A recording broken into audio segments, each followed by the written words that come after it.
Take the next exit for day 2 of the Fixed Ops Roundtable Route 66 road trip event. This roadside attraction is unlike any other, so pull out your camera or your phone and snap a pic. Here to take your photo is our host, Vanessa Collins. Good morning. I'm Vanessa Collins from Northwood University. Buckle up for day 2 of our 4-day event.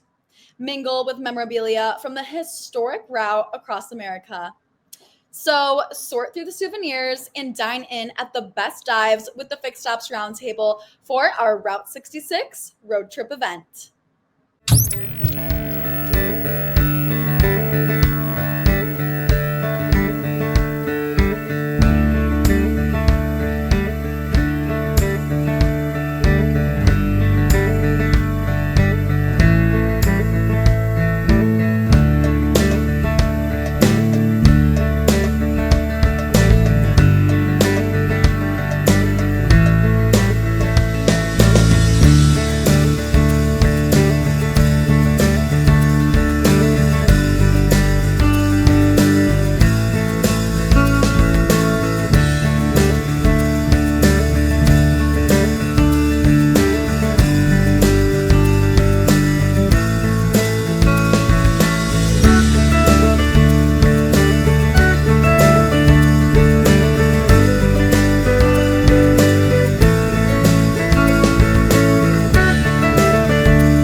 No need for a map to interact with the chat. Simply navigate to the right-hand side of your screen. Just be sure to select everyone and not just hosts and panelists.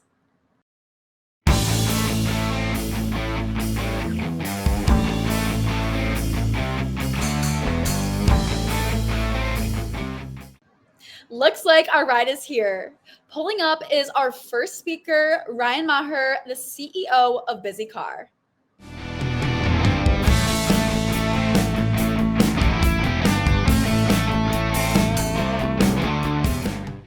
Welcome back to the Fixed Ops Roundtable. Maher, the CEO of BizzyCar, is with us as we go across the country, stopping in St. Louis on the Route 66 road trip. Ryan, welcome back to the Fixed Ops Roundtable. Ted, great to be with you today. Ryan, great to see you. It was just a couple years ago that I met you and heard about BizzyCar. And, you know, within about 30 seconds, I knew that these folks, you had the messaging together like very few companies do. And I'm not surprised that you're out today growing, building, launching new products, acquiring more funding. Congratulations to you and the BizzyCar team. Thank you. You and I first started talking a few years ago, I think maybe we had 200 stores and now we're almost 10x that. So it's exciting to see and feel the growth and it's great to be back with you today. Congratulations. And you know, you really have identified an area that dealers need help with. We'll talk about that today, not just on the recall side, but on the retention side and using recalls as the strategy. Yeah, we say recalls as the hook. Yes, and a very effective one. And a lot of market forces playing into fixed operations now. So first, Ryan, I want to bring our audience up to date. You came out recently, annual recall report. You study trends and insights, and maybe you want to share some of that today with our audience. We'd love to. So most people don't know, even dealers like me. I mean, I didn't even really know how many recalls there were on the road, but it's about 70 million cars in the United States have a safety recall, about 1 out of 4 cars on the road. And last year alone in the United States, we recalled a little over 27 million vehicles. We're fresh off into 2025, and just last week, another million plus recall from Stellantis. So a lot of recalls out there, and we're on a mission to get them all fixed. I saw in the report, did I read this right, that Tesla leads in recalls? They do. And what's interesting about that is while Tesla is really moving toward this OTA, over the air updates, And while the vast majority of their recalls were able to be completed over the air, not all of them. And, I know our industry is trying to move in an EV software defined architecture role, but you just can't make that happen. I saw Jim Farley, an interview with, CNBC or a podcast a week or two ago, and he was talking about how all these cars, they're so complicated and they have so many different vendors. And when you have a problem with a vehicle, it really requires an army of people to help repair them. I know we're moving, at some point, 5-10 years down the road, we'll have more of that SDA, OTA, over the air updates. But until then, it's all about getting a hold of the customer, alerting them to the recall, and getting them in for repair. What a great message. And like you mentioned, it's about safety and reaching out to the customer about safety. So you're able to do that. And Ryan, the complexity of these vehicles is just going to continue to go on and on. It's incredible, Ted. The amount of parts that are on these vehicles today, even EVs that are supposed to have fewer, 30% fewer parts than their internal combustion engine counterparts. Understood, but these parts are brand new. The technology is brand new. And anytime you have something that's brand new, you're invariably going to have problems with it. And that's what we're seeing even on these EVs, on these electric vehicles. There's a lot of challenges with the battery systems and the drivetrains. And unlike an internal combustion engine, which is highly modular, you can go in there and you can replace one part to fix it. On an EV, when you have to replace something, it could be a $3,000 or $5,000 or $10,000 repair, and that's what's happening as EVs emerge. And the technology is getting better. Don't get me wrong, and I'm all for innovating in our space, but it's going to be a long road ahead before the EVs are really on parity with the ICE vehicles. And did I see that electrical systems dominate in this report? I think it makes sense, right? Electric vehicles. I was talking to one of my technicians in our stores right before the holidays, and he was telling me if he could go back to tech school, he would have gone back and had more training on electrical. And it's just the future of the way our industry is going. All these electric vehicles, you really need to know a lot about the systems architecture and reprogramming and buses and how all things come together. You almost have to be an electrician to be a technician today. One of the really smart things that I think you've done at BizzyCar, just from what I hear from dealers on the roundtable, is the parts component and making sure the parts are on hand when the customer shows up. Because I can't tell you enough times, myself included as a customer, going into the dealership for the recall, and you know what happens next. Yeah, we always joke with our dealers who, when we're talking, we launched 2 OEMs at the end of 2024. We're getting near the end. We have almost every OEM on the platform now. And, when I sit there and Wow. What's that? Do you really? We will. By the end of this year, every major car manufacturer globally will be a partner of ours. But the piece about the parts is huge. And I always joke with our partners, the only thing worse than somebody not repairing their recall is they come into my service drive and they're holding that letter. You know which letter I'm talking about, the recall notice. And I just cringe because they didn't make an appointment and they're coming in. I'm like, boy, I hope it's a part, no parts needed or it's a part we have in stock, because it's so frustrating to those customers, to those consumers. They gave up valuable time during their day to come in and repair a safety issue on their vehicle. And then they're disappointed when the part's not in stock. So not only are we doing that on our core product, our outreach product, but we actually launched a new product in 2024 that is specifically designed for all of the appointments. So think of every appointment that a dealer has in their store. Our product we released last year allows us to communicate with those customers, make sure the supply chain is there.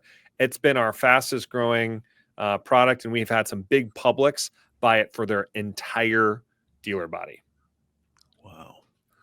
So I got to ask you, as one business owner to another, when you came up with this idea of BizzyCar, um, and as we shift a little bit and talk a little bit about your strategy and the dealer strategy for retention, did you know this was going to be such a dominant part of the market in just the next few years? Because, while it seems to many as an overnight success, I know it's not. You've been working on this for a long time. And did you know it was going to be this well received? No, and I'll be honest with you, we didn't intend to set out and build a company. We were truly just dealing with the pain of Takata airbag recalls. Yeah. And it was right when COVID was starting and the world was coming to a halt, and we were just trying to keep technicians busy. People were shutting down the world. Yes. We were in crazy territory. This is 5 years ago. And finally, as we started coming out of COVID, we said, hey, I think we have something here. And where things really changed for us was going and getting consumers, alerting consumers to recalls and doing it in a digital way. And the end result was huge improvement in retention for our dealer customers. We have some customers that are seeing as much as 35 to 40% lift on their retention improvement, which is crazy because some of the other tools in our space are providing 3 to 4% lift. So when you can see that in a store and it's palatable and it's actionable, dealers are really happy. And Ryan, you figured out how to do this where the dealer and you just have to figure out how to turn it on. I mean, you set the parameters, but I mean, once it gets going, there it goes. Okay. And it's working, and you alleviate a lot of pain and stress and pain points for the consumer. Again, the safety factor, huge. And the fact that we need to retain these customers. Yeah. So by far the biggest thing for us is making sure that nobody in the store has to click any buttons. And it's always amazing to me when we launch a new customer and they say, hey, where's my login? And I'm like, what are you talking about? Like, you didn't pay attention at all to the sales pitch. We do all of this work for you. And maybe we were a little ahead of the game with AI, but now people are starting to realize we're not selling software. We're selling outcomes. And that's the way that things should be. That's the way that software should work in our industry today. Is it has to deliver value. I'm not going to sell you a tool that then you got to spend hours and hours training on. Dealers don't have time for that. Is fixed ops becoming the front of the store now, Ryan? I think in the next 3 years, especially as EVs become more and more prevalent. I mean, we just saw Tesla overtook Audi in global car sales this year. You're going to see, I mean, we can kick and scream all we want to about it, but EVs are here. Mm-hmm. And if you don't have a plan as a dealer for your EV strategy, and for us in our world, we're taking a mobile first strategy with EV. Okay. If you don't have a strategy for EVs, what are you going to use? What's your loss leader? There's no more oil change, right? There's no more 50% off coupon on your oil change. So what are you doing to drive people back? And we believe that, EVs are here to stay. And if you want to see that retention improvement, if you want to feel customers for life, you've got to start shifting the strategy. Okay. So you're doing that, and you've done that using recalls as a retention strategy. Speak to us about that. You told us the big numbers in recalls. Warranty also, this plays into warranty. Warranty rates are increasing. It's a very important and big part of the dealer's income. It is. And here's the way that we look at the world. Mobile, you have to have a mobile strategy in 2025. Okay. The thing I always joke about, my father, I'm a third generation dealer. My father in the 90s was trying to convince his service managers, we have to do express service. And the service managers kicking and screaming. I mean, they're like, we're a car dealer. We don't do oil changes, right? That's where we are today with mobile, right? You have to look at mobile as the new thing in our space. And people always say, oh, it doesn't pencil, the math doesn't work. Well, yeah, I mean, if you compare it to main shop, it doesn't, but that's like comparing express to main shop. They're different. There's different components to them. Just like you can't do every type of service job with an express technician, you can't do every service job mobily, but they are retention tools. They are customer experience tools. And as part of that, you can do about 70% of all warranty, safety recall warranty work out in the field, meaning do it mobily. Now that'll vary geographically. You're not going to do a certain repair in Minneapolis in January, right? It's cold out there. But if you are trying to figure out mobile, a great place to start is with recalls. Yes. Our good friend together, Ed Roberts at Bozard Ford Lincoln. So he just shared the numbers with me this morning. I don't know if you're privy to them, but let me have you take a guess. So he's up to over 40 mobile vans now on the road. Do you have any idea? Can you take a guess as to how many mobile repair orders they opened and closed last year in 2024? Take a guess, because I was astounded by them. I was astounded. It's more than most. It has to be in the. I mean, Ed's an incredible leader and champion for not just mobile, but all things process. I'd have to get 40. I mean, he's probably running 2 ROs a day, 80. I don't know, 1,500, 2,000. Last year, they closed 22,000 mobile repair orders. Wasn't even close. I almost felt, I was like you. I was like, what? You got to be kidding me. 22,000? That's more than most dealers do in the main shop. It is. And, if I'm just doing back of the napkin math here, think about that. For 40 trucks, in order to add 40 service bays, that would probably cost a dealer land, building, equipment. You're probably looking 10, 12, $15 million of capital equipment, and you still haven't changed the customer experience. He's got 40 trucks, 100,000 a pop, 4 million. It's a fraction of the cost. And I bet you, I know Ed pretty well. I bet you those trucks are super profitable. And they're driving billboards around St. Augustine.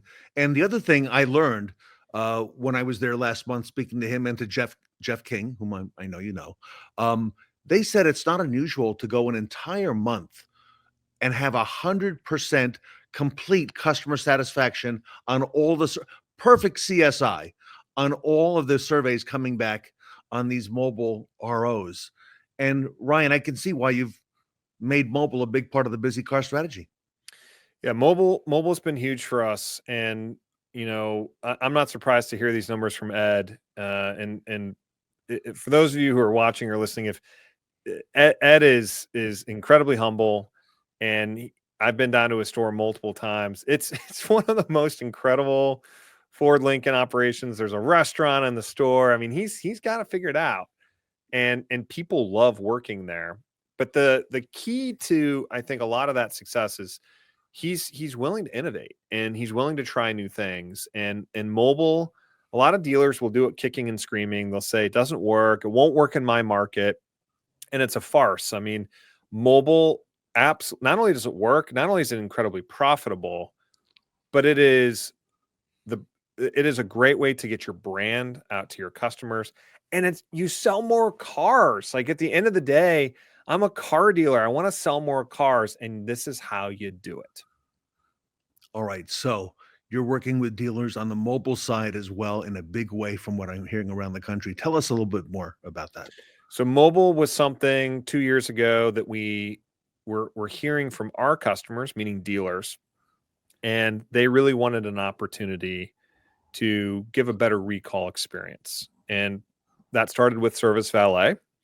And Valet is a good tool, but there are a number of consumers, and they don't want their vehicle leaving their home. They don't want to put miles on it. They don't want the safety factor. I get it. You got to provide options.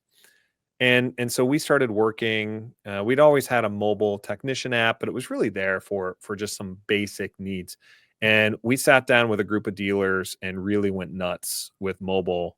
And we went from having about 10 dealers on our platform, and we have over 500 now that are using our mobile ecosystem.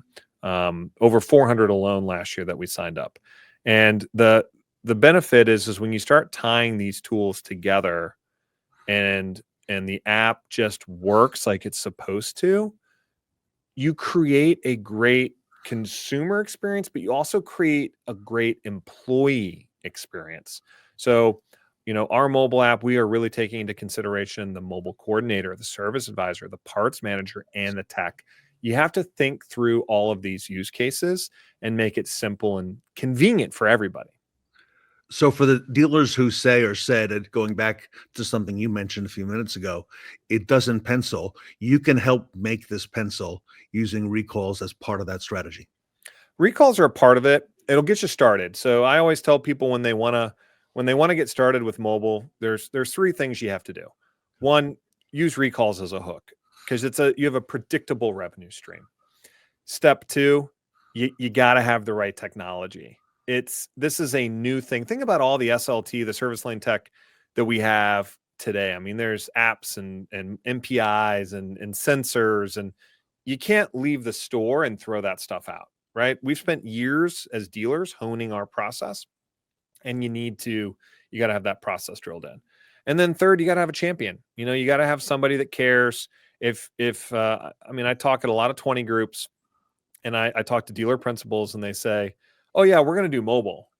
And then I come to their store 60 days later, and the service manager, the truck's parked in the back lot. The service manager just doesn't care. And if you don't have buy-in from the service manager, you can't win. So those are the 3 ways you get started. And if the technology and the recalls are something that you can buy from a single vendor, then you're going to be successful.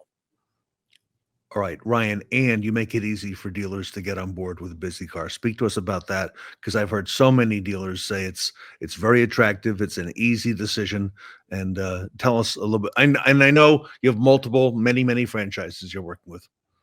Yeah, so we work with all the domestics, all the Japanese, all the Koreans, and we're just about to finish with the Germans, hopefully.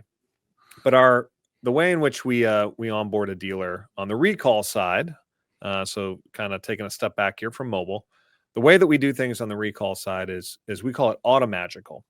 You come in, we hook into your DMS, we hook into your service scheduling tool, and boom, the magic just occurs because we're doing everything. We're doing the outreach, we're doing the scheduling, we're doing the parts integration. And the customer gets to do it straight from their cell phone, from their text. So we drive profit. We're driving profit into the service lane, and nobody has to touch it. It's touchless. Then you start combining that with other recall tools. There's tools, there's new products we released last year. There's new mobile solutions that we've released. You start bundling all of this stuff together, and it just creates for an outstanding experience. Our customers are the dealers, but the dealers' customers are the consumers of these cars, the people that are driving around. We have to look at this holistically. And as a result, we retain over 90% of our customers stick with us year over year over year. That's unheard of in this industry because we just keep things simple. And if dealers don't need another complicated widget, they need a solution. Ryan, what's next? Where is this going? I saw last fall BizzyCar raise some money. I don't know if you want to speak to that a little bit, but you're continuing to serve the industry in this technology space, and it's really unique what you're doing. Yeah, so we've raised $30 million of venture and growth equity. Wow. We're just getting started. We've formed a great partnership with Dealer Tire as part of that, but there are some other people that we partnered with as well, and we'll be releasing that here in the next few weeks, next few months, and we really want to transform the way in which not just recalls get done, but in the way in which fixed operations get done in our industry. We believe technology. We're just starting to scratch the surface with what we're doing with AI. We've expanded internationally. We operate in Canada now. We're going to other countries. There is a lot more that we can do that we've been working on for the last year, and we're going to have some major announcements coming up here in the next few weeks and few months. All right, Ryan, NADA, New Orleans at the end of the week.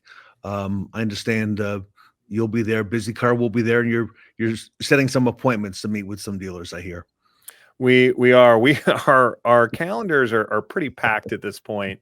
We'll be in New Orleans. We got a bunch of our team down there. I'm excited to do that. I'll be wearing my dealer hat. I got to go to some dealer meetings while we're there. But we'd love to meet with anybody who is around, who's available. But we do most of our meetings we do remotely, but we're always happy to meet folks in person. And for those not going, best place to learn more, BizzyCar.com. BizzyCar.com. That's BizzyCar.com. You can always drop us a note, hello@BizzyCar.com. We're around. We love talking to different folks from different parts of the country, and we have, now our team is pretty well dispersed, and there's pretty much a dealer car rep within about an hour's flight of every dealer in the country now. Congratulations to you and all the great news coming out of BizzyCar and all the good you're doing for the industry. Thank you. Well, we're mission driven. We're excited to make cars safer on the road, and if we can drive profit while we're doing it and increase retention, then it's one of those rare products where everybody wins. Everybody, if you haven't heard about it already, BizzyCar, BizzyCar.com. Ryan Maher is the CEO.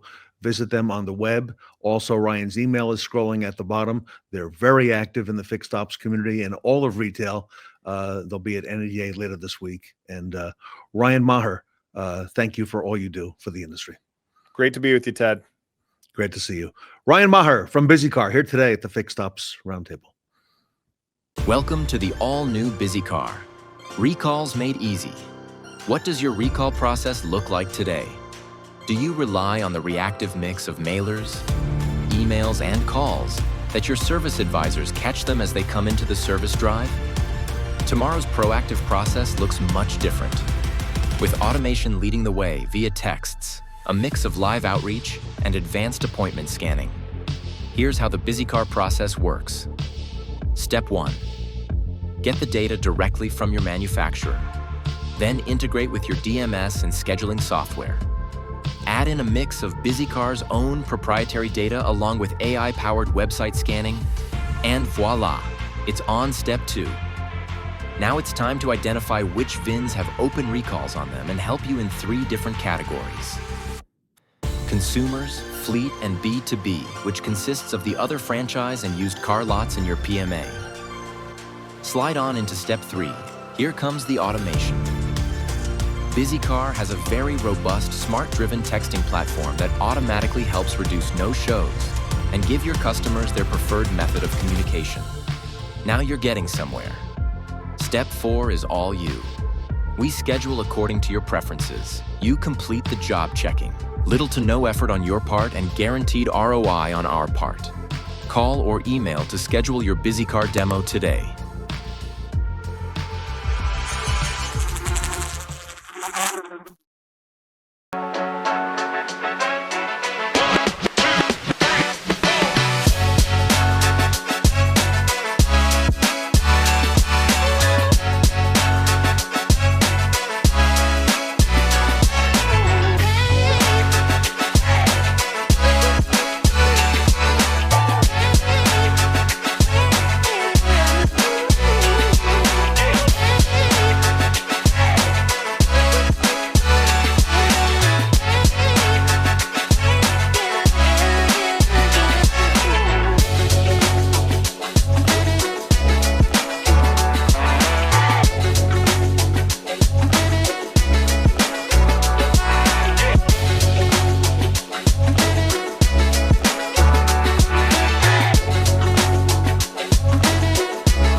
Make memories that will last for generations with the lifelong career-focused panel filmed live at Bozard Ford Lincoln.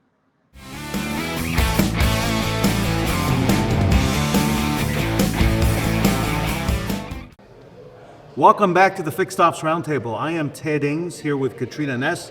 We are at Bozard Ford Lincoln in St. Augustine, Florida, with the best team on the planet, talking about career focus and career path. And Katrina, a lot of that's already been evident from what we've seen here in our visit this week. 100%. We went on an amazing tour the past couple of days, and we got to see Bozard University, the Technical Institute, the institute here. So just lots of great experiences that Bozard offers to their employees. All right, so if it's okay, we'll have you each introduce yourselves, starting with Chris. Tell us who you are, what you do, and how long you've been a part of the Bozard family. I'm Chris Mangiafrida. I'm one of the service managers here, and I am in my 11th year at this dealership. I'm Tiffany. I'm a fleet service advisor. I'm going on to 6 years at Bozard. I'm Harley Clark. I'm an instructor for the two-man team for Quick Lane, and I've been here for 5 years. Wow. So you guys all seem to have been and grown here for a while now. So how does Bozard Ford and Lincoln's culture and training programs foster long-term career growth, and how do you see that career path in your journey? So majority of our promotions come from within. So there's always the opportunity for someone to grow and continue to learn and lead. So that's probably the biggest thing, is that we don't look outside. We focus on the people here for positions. Yeah. I feel as if for me, though, Bozard offers so many opportunities for in-house training, like for leadership, for employment and stuff like that. And those classes not only help us like in-house, but also it takes us at home as well. So it's just good overall, like in-house training for everything. That's wonderful. So you guys are learning your soft skills and building on those as well as, future career paths. Yep. Wonderful. I started in Quick Lane for a year, and then I went into our program. It's called TDP, so to learn how to be a technician. I did that for a year, and then I was on the mobile truck for 3 years, and then now I'm doing instructor. So for 5 years, doing a couple different positions. So there's definitely room to move up for sure. Yeah, lots of progression within, especially seen within your roles. Yeah.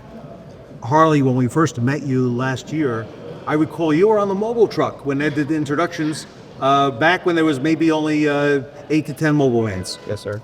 I was on the mobile truck, and I became a team lead, and I did that for 3 years, and I liked it. It was good. All right, so for our audience that's watching today, Harley, if you were going to give I'll start with Harley, I'll go down the line. If you were going to give advice to a young professional who's looking to build a successful career in automotive or has just started in automotive, what would you say to them? I would say make sure you are really wanting to do this, and just give it your all. Honestly, just give it your all and just keep trying, and you will move up and you'll do good. You'll make money. So even though I've been here for 6 years, my first dealership job, and as a woman here, just can't be afraid to go into it. Like, just if you're new at working on cars, like I'm inside of it, even like being a service advisor, like there's a position for everybody here. And honestly, the women I work with side by side, like we can kick some serious butt compared to the men colleagues here. And I like to toot our own horns about that. So it's just, if you're a woman, just go for it. That's the only aspect I have from it. Yeah. To me, anything inside the dealership from a position standpoint can be taught here. So when you come into the dealership, you can learn all this stuff on the job through working with coworkers, as long as you have that mentality of wanting to learn and continuing to get better. It's all here. And being coachable is one of the big things. But if you're going to try new things, you have to be able to be coach and take feedback well, so you can get better at that. And Tiffany, if I can do a follow-up, one of the things that's noticeable as we engage with the employees here at Bozard is you've got employees of all ages, but you've also got an extremely young, it seems, and youthful employee base, okay, that you're growing and cultivating with their career path. Did that happen by accident, or is Bozard intentional in doing things like that? I think it's a little bit of both. Our technicians, they are coming out of high school and stuff like that. So for the tech wise, yeah, it is intentional just because we're trying to get those guys into the career path. But outside of that, I think it's just accidental. Just people who fit well for the environment we have here. They're just in that age group between 30s and 20s, and they just have a really good vibe to work here, and that's what they go for. Harley, do people outside of Bozard want to come to work and want to get into Bozard? What's the feeling out there? Yeah, I'll wear my shirt outside of work, and they'll ask me what I do, and I tell them, and they always hear about about Bozard, like how good it is, and they want to work at Bozard. So I usually tell them to give them a call, and they'll try to get a job here. You get a job here. And Chris, you've got the most tenure, if you will, of the group that's up here. Yeah. Your thoughts on that? The age of the shop and of the dealership in general, to me, that is because we provide the place for people to learn and actually pour into them. But like being a technician does not happen overnight. It's not something that you can show them one time because each car is different and they change year to year. Like the cars always evolve. So that's a lot that you pour into the guys. And honestly, it's probably about 5 years before they've seen enough to where they've kind of seen majority of it. So for someone to commit for that long is a big commitment, and there's a lot of dealers out there that don't want to make the commitment, so they're just out there looking for guys that already have the experience, and those guys are few and far between. So if you can attract those people as long as you can show them that you're going to help them get there. Yeah, Chris, and then this would be a great follow-up question for you. From a management perspective, what are Bozard's strategies in developing new team members and also retaining the experienced talent that you guys grow within? So from the developing the new stuff, like we obviously have Bozard Technical Institute and we have Bozard University. So the Technical Institute is for the guys that come straight out of high school or a tech school because they have experience from the tech schools, but they don't have a lot of the hands-on experience. Those tech schools were using 5-10-year-old cars. You're working on a 2024 or 2025 here at the dealership. So that's a big portion of that. And then the keeping people engaged, the people that have been here, that's what Bozard U is for, is to help the guys that are here grow and give them the skills they need, that if there's a leadership opportunity that comes out, that they have the skills they need to make it into that leadership position. Would you say that there's a lot of mentorship that happens at Bozard in terms of training and helping build others up around you? Yeah. There's not one. Me and Tom talked about this earlier on in the panel, but like going to the sales manager to get his perspective on certain things is really helpful because he's just looking at it from the outside, right? Yeah. He doesn't know service that well, but he knows dealing with people and how he deals with some of his guys that he's struggling with. Or even the ones that he's not, and he just wants to give them praise. Like you can do that with anybody inside this dealership. Wonderful. And Chris, if I could follow up on that as well, how do the technical training schools, outside of Bozard, I know you're involved here as well. How does that play into this career path and bringing people in and continuing to grow that culture? For us, it's a good place to go to those schools and meet with them and just see all the students. And that's where we find a lot of our talent, is because they're all kind of collected in one spot there. And a lot of those places offer where you can come in and do mock interviews with them, which is good for me as a leader and trying to grow and get better as doing interviews. You go there and you do 20 of them with some high school, some kids that are fresh out of high school into the college. But also it gives you a chance to talk to those kids and see how they are as a person. You know what I'm saying? The coachability, you can feel that in an interview. So you do have to put in some time though I have to give up a night once a quarter when they do those mock interviews where I don't get to go home to my family, and I go there because the guys that are working at night are probably working at night because they have a job during the day. So those are the ones that you do want to go make contact with and make that connection with those people. And Harley, you've worked in different aspects of Bozard now throughout your career. Do you anticipate that you may even have other opportunities to grow within Bozard that we don't even expect today? Yeah, there's more room to move up opportunities. And how about the career path? Talk to us about the importance of knowing there is one. It gives you incentives to stay here. Just because you're in one position does not mean you have to be in that position your entirety at working at Bozard. Like, you may be good at it, but you may not be happy with it. And if you talk to management about it, they'll listen to you and your concerns about it and help you find either a different role in that department or an entirely different department at all that they think you'll be good at. So it's a good incentive just for that aspect itself. All right. Everybody, we're honored to have you and that you have us in here at Bozard, and thank you so much for being on our panel today. I'm here with Katrina Ness. We are here with the people of Bozard discussing the career path at Bozard Ford Lincoln in St. Augustine, Florida at the Fixed Ops Roundtable, and we will be right back.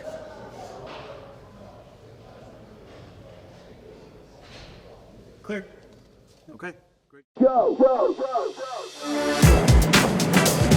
how would you like to pay? Card, cash, or check? I will do a card. Okay, thank you very much. And will you sign right here? Sure. Okay, have a great day. Great, thank you. Introducing Dealer Pay Moves, Dealer Pay's new mobile application for dealerships on the move. It's really great because all you have to do is search for your repair order. It's then going to search whichever DMS that the dealership is connected to. As you can see, it's going to pull up that customer record in that open repair order. I'm simply going to select it. Now you've got all your customer details here, including the surcharge amount if it were to be applied with a credit card. I've got options to pay by credit debit. I can key enter the transaction. I can use a paper check or even report cash. I can even add transactions in here so I can do some real-time voids and refunds. Dealer Pay Moves is a great solution for your dealership to stay relevant and mobile.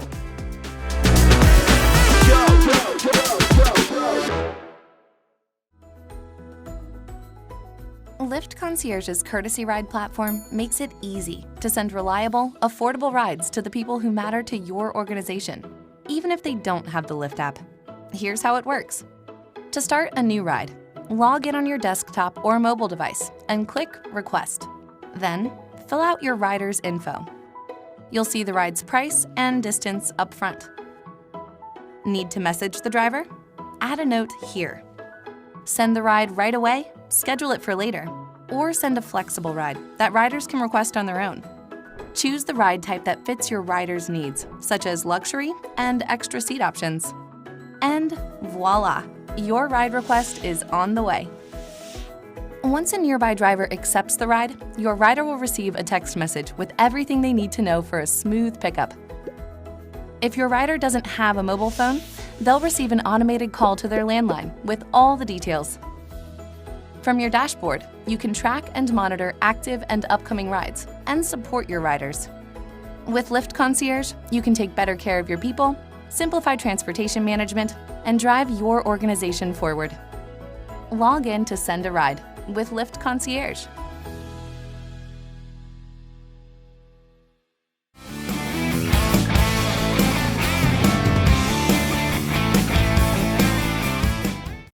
This speaker is calling shotgun. Please welcome Matthew Gray from Better Car People.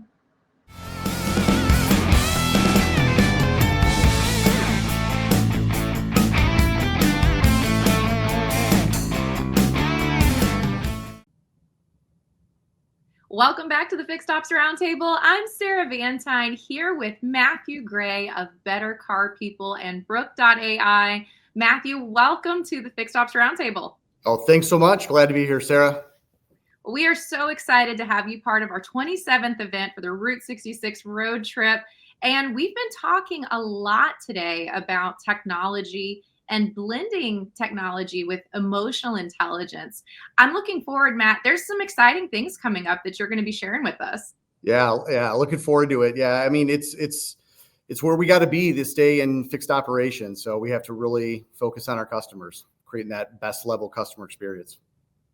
Well, set the stage with us today, because there's a lot of companies that are looking at technology and they're thinking about how they're going to be shaping their 2025. What pieces are on the horizon for Better Car People, and what should dealers be paying attention to?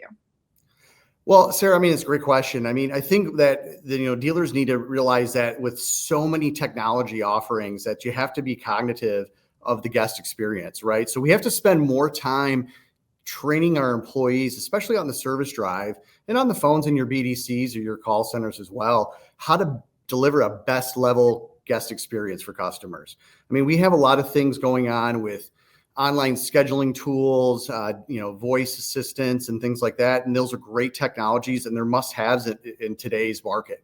But we also have to revert back to training. We have to get back to the blocking and tackling that's so important, because again, with all these interactions that AI and technology is bringing, our actual physical touch points or just talking to people becomes less and less. So I think you have to really kind of hone in on that. Well, and it's more important than ever to have this incredible customer experience. And vehicles are getting more and more complicated when it comes to repairing or even understanding the maintenance.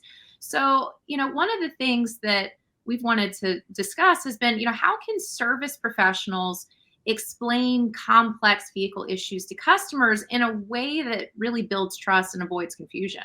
Well, the number one thing, Sarah, is transparency. Transparency is key.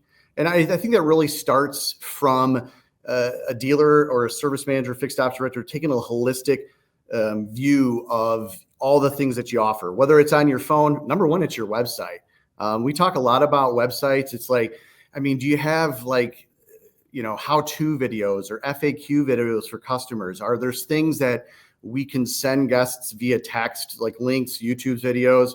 I work with some dealer groups that did a really good job of making these micro videos that explain things like, hey, how do I set my clock? The age-old feature of, hey, the daylight savings times came, and they could send these little videos out. But transparency is a big thing. You have to have pricing on your website with these telematics and all these technologies built into the vehicle. You have to take a look too at what's your process to handle these telematic notifications that come in. OnStar has been around for a long time. Toyota has theirs. All these OEMs have these telematic features that send notifications to the customer. And that's great, but a lot of customers don't know what a lot of these things mean. So you have to have that follow-up too. You have to have that personalized approach and touch. Well, and you touched on a big point. These vehicles, the maintenance reminders can get complicated too. Honda, I'm thinking, B1 pops up on the dash, and yeah, what's a B1? and customers may not be aware, and so they're either picking up the phone or they're looking at the website. So it's so important. You're absolutely spot on. All of those pieces just creating a better customer experience and allowing them to find out more information either from the associate or from the website. Right. And you have to inspect what you expect too. You made a great point there. And a lot of it too is looking at what the guest experience is. And I always recommend when people come, they'll come actually do a master class here at our office here in Huntersville, and service professionals will come in. And the one thing I always say is, when's the last time you did a mystery shop on yourself or your biggest competitor? Have you put yourself through what your customer experience? Have you called in? What's your call failure look like? What's your call routing look like? Because again, if a customer gets a text message and your Honda B1 and you're going, what is that? And then you reach out and then you get to the dealer and you're juggled or you're shifted around multiple departments before you finally get somebody, or they get set these reminders and you don't have like a good initial quality response, right, to respond back to these customers. A lot of times they can feel lost and frustrated. And again, then that translates into your CSI score. So you have to kind of take, a holistic approach. You have to look at all these things in the customer journey to be sure that they're meeting what you're expecting to deliver for your customer. And Matt, you touched on an important point earlier too, that I think is becoming more and more centric to what dealerships are delivering in the customer experience. And you talked about emotional intelligence. So can you share with us, how important is emotional intelligence when working with customers, and how do you train professionals to develop this skill? Right. And we've all heard of things we train on here as DISC, right? And then there's PI, predictive index, and there's MBS, and they all focus around the same thing. Is like everybody's got 4 personality traits, and it's which one's your dominant, what drives your emotional directive, or what's your emotional compass. And we train folks at a dealership to understand that, because again, if you have a high D customer, a lot of agents think, man, that guy's not being very nice, or he's rude. It's like, no, they don't want the labor pains. They just want the baby. They want to get in and get out and get the information they're looking for. And if you can train folks to kind of mirror that, right, and understand what's important by those personality types, you have more meaningful engagements. People buy from who they like, and you'll have a quality interaction with a customer that avoids frustration on both ends. It's good for the customer. It's great for the employee as well. And Matt, you mentioned too that blending of technology, but having this emotional intelligence, you're also really driving that customer behavior, because you're not just doing a cookie cutter approach every single time. You're adapting to how the customer wants to be communicated with. Right. And then it goes in all aspects of it. It goes into providing next service recommendations. It goes into service recovery. I mean, sometimes we forget that when things go wrong at a dealership and, how do we make a customer, how do we put them back together in a way that it satisfies them? And I always use I had this old mentor back in the day. He was an okay manager, but we used to call him Give It Away Gary, right? And Give It Away Gary used to when things went wrong, he would just give things away to customers, and the CSI didn't go up because some customers didn't want something for free. They either want to be heard, they want to be explained. If you're that C-type kind of customer that's very, calculative and wants information, they want things more. And you have to look at each customer. You have to peel back the onion, understand what the customer is looking for, and provide that next level service. So, and again, you can't have that cookie cutter approach. You have to make it customized. And a lot of dealers today are thinking about not only this customer centric, really tailored approach, and really the hospitality industry is what a lot of people in automotive are discussing implementing in their service drive processes and throughout the dealership. But technology is also really important in this conversation because customers, their expectations have really changed in terms of what gets delivered to them. So what strategies or new technologies can service professionals use to really turn maybe a one-time customer that was just coming in for that B1 into a loyal, lifelong client?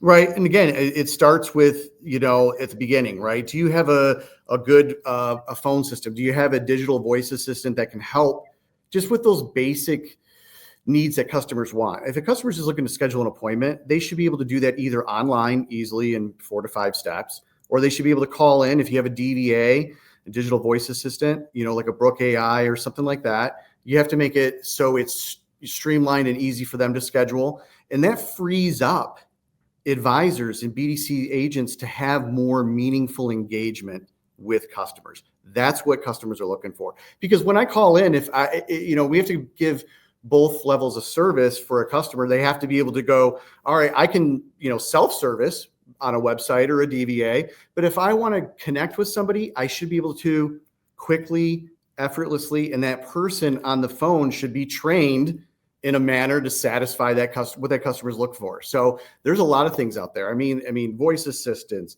you have initial quality response features where, companies like ours can, respond to your service leads for you. I mean, so if you want your folks on the drive or in your BDC focusing on other things, and then also too, all those things allow us to do what we really should be doing is outbound outreaches, right? That's the critical thing is, are we working our campaign lists? Are we working our telematics? Are we driving retention? Because again, fixed ops is going to be the next, or is going to be the thing for the next 5 years or longer, in my mind, is because sales had their time in the sun, for the past 3 or 4 years. We were selling every car, and now customers are keeping those cars longer. So we have to provide a next level best customer experience. So there's a lot of technology out there, but you still got to train your folks. You touched on, training being so important. And you also, at the beginning of our conversation, we're talking about some of the pieces like videos that are on dealerships' websites to really educate the customer. But the videos and those types of approaches, it continues. We see a lot of changes happening with vehicle technology, like electric and autonomous cars, and even the hybrid technology is changing. And customers, it kind of impacts the way that they look at their servicing or maintenance schedules. So how do service professionals really approach customer care, in this new wave of technology that we're seeing? Yeah. So, I think what they have to be mindful of is that customers are used to, if you have a Tesla customer, or even with these, and I just use them as an example, right? Or you have a Toyota customer with, an EV or a BZ4X, you have to understand that they are technologically advanced. A lot of these customers are, so that, technology is not foreign to them. So you have to be able to relate in terms that they are used to. And a lot of them don't mind text messages or emails because they're getting that from their vehicle. But we have to be able to provide, again, a transparent experience, providing them with information along the way in terms that they want to receive it. And I use the example of is that there's a lot of online or what they call like a digital solution for your service drive. Toyota has one, Smart Path, and then Xtime I think has another one. And what it is an end-to-end solution. And what they're doing is they're providing customers almost with that domino pizza tracker, I call it, right? Is what's going on along the way, so that they're continuously informed and they're receiving, again, to that transparency point I made earlier, they're receiving information via video, via text. They're getting a video of their car up on the lift, or the service advisor doing the walk around, providing additional service recommendations. Or if it's in the shop, the tech can sit there and go, hey, you're due for brakes. Let me show you the brakes. Let me show you the tires. And again, just because cars are going electric and autonomous doesn't remiss the fact that they still need service. It's just a different level of service as opposed to an ICE vehicle.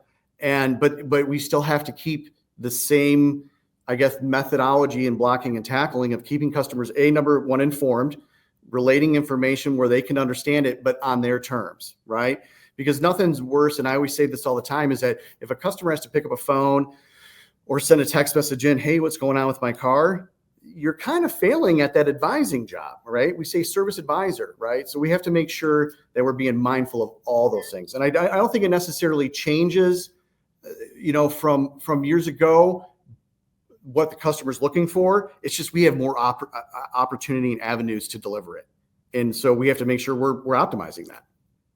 I want to go back a second because you said something about status calls, and everybody has this problem across the industry, or is tackling this problem and wanting to really refine that experience. But we're seeing so much more happening when it comes to mobile service and customers, getting their vehicle service right there in their driveway by the technician, or they're getting a ride share, or they're getting sent back to their work or to their business, and then the car is coming back and getting delivered to them.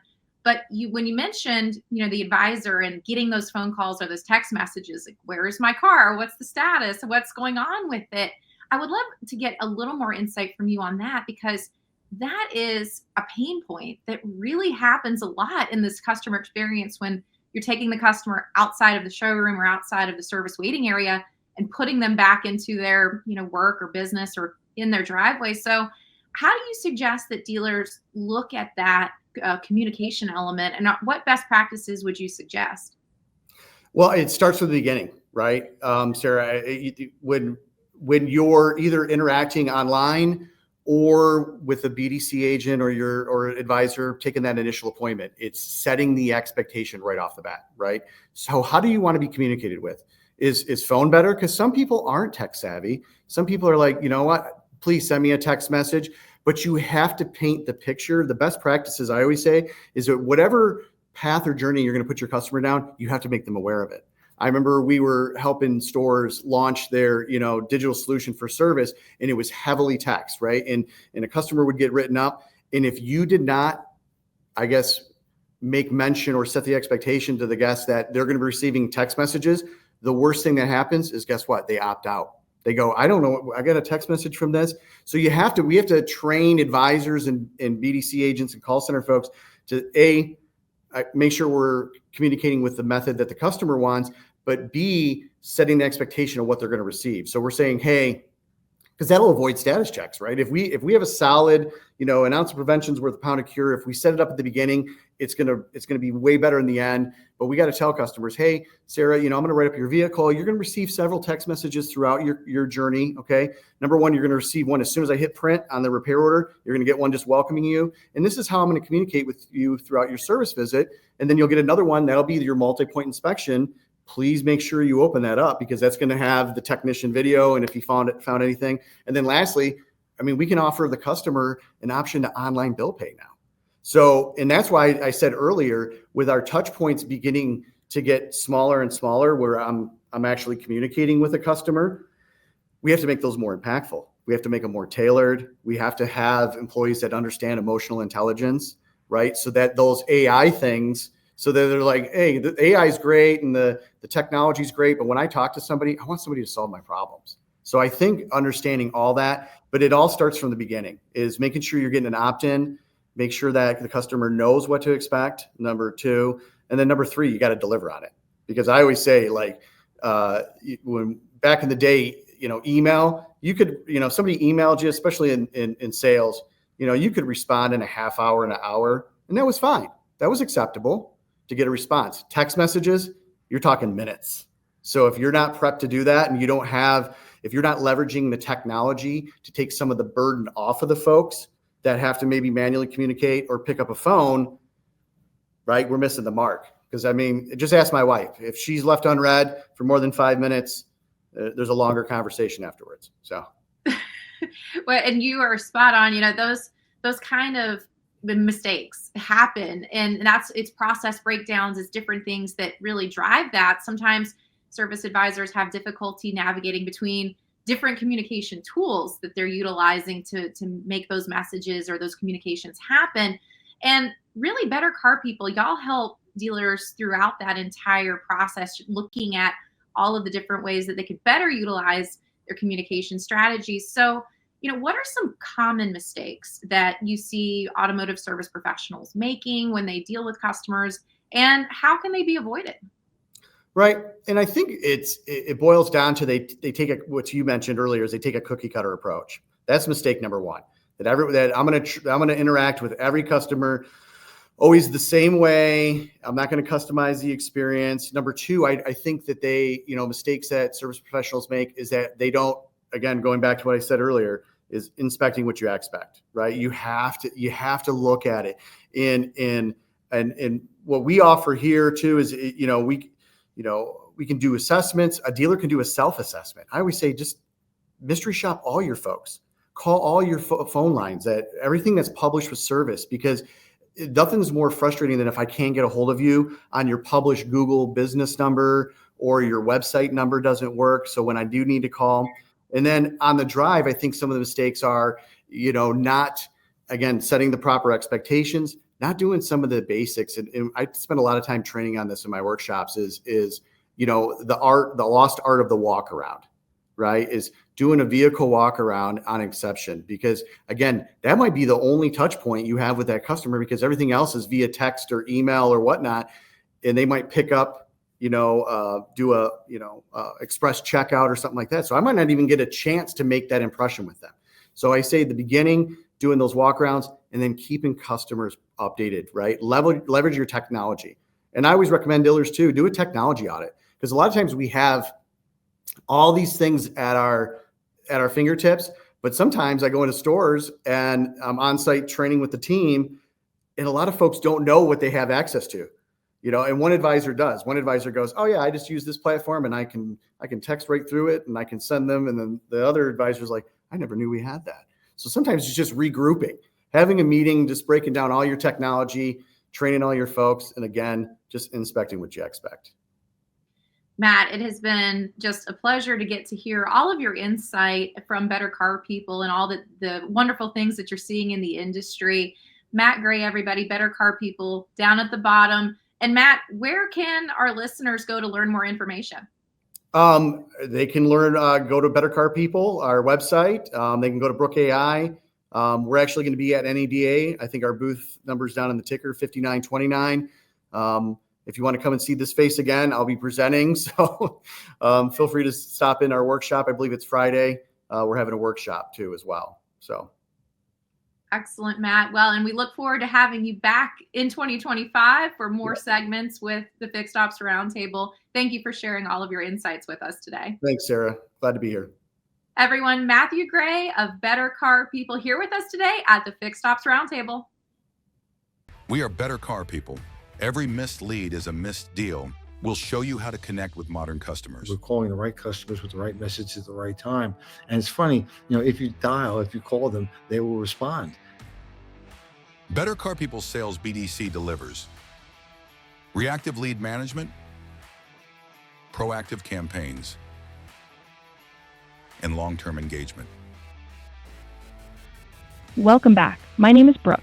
What can I do for you today? I wanted to bring my car in to Sure, one moment. It has electrical problems. Let me get that appointment booked for you. Brooke lets you focus on service lane customers. Thanks for calling. Have a great day. Was able to purchase a store in White Plains, and that store has gone from 200th place in the United States of America to now the 33rd place in the United States of America. Better Car People can give you the tools, the resources, and the confidence to hit your team's performance goals.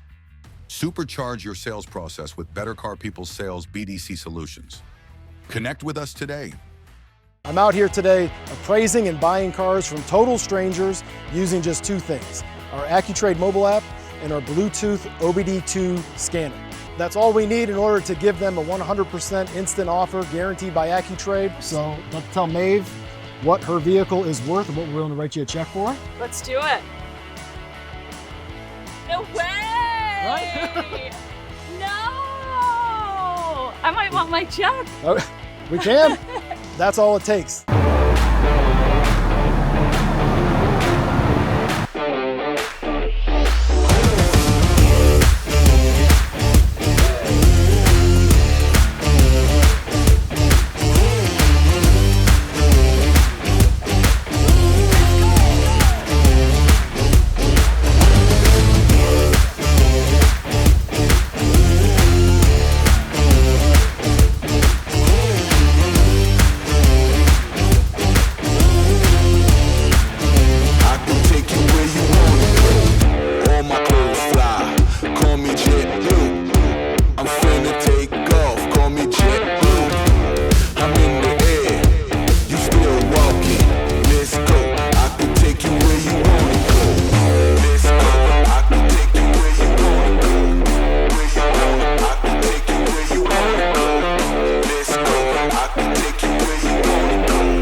Let's get the show on the road with the GoTreo panel up next.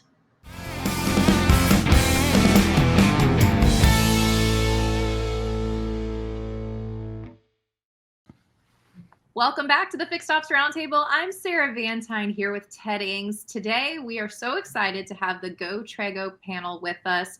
And Ted, this is going to be a really informative topic today. Sarah, thank you. It really is. And we're so fortunate to have met GoTreo along the way and their deep roots in the automotive retail industry. We want to welcome back Cobi Collins, who's with us today, great friend of the Roundtable.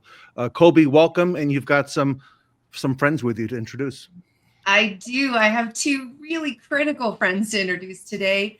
We got Aaron Calvert. He's the Fixed Ops Director for Principal Automotive, and Justin Rodriguez, who is the Head of People Strategy, Director of People Operations at Principal. And they have just been terrific clients of ours and excellent business partners. And because they are achieving tremendous success and seeing improvements in critical areas like retention, productivity, and coaching, I really wanted them to come on and talk to you all today about how they've been able to achieve these things and what their best practices are so that you can emulate their success.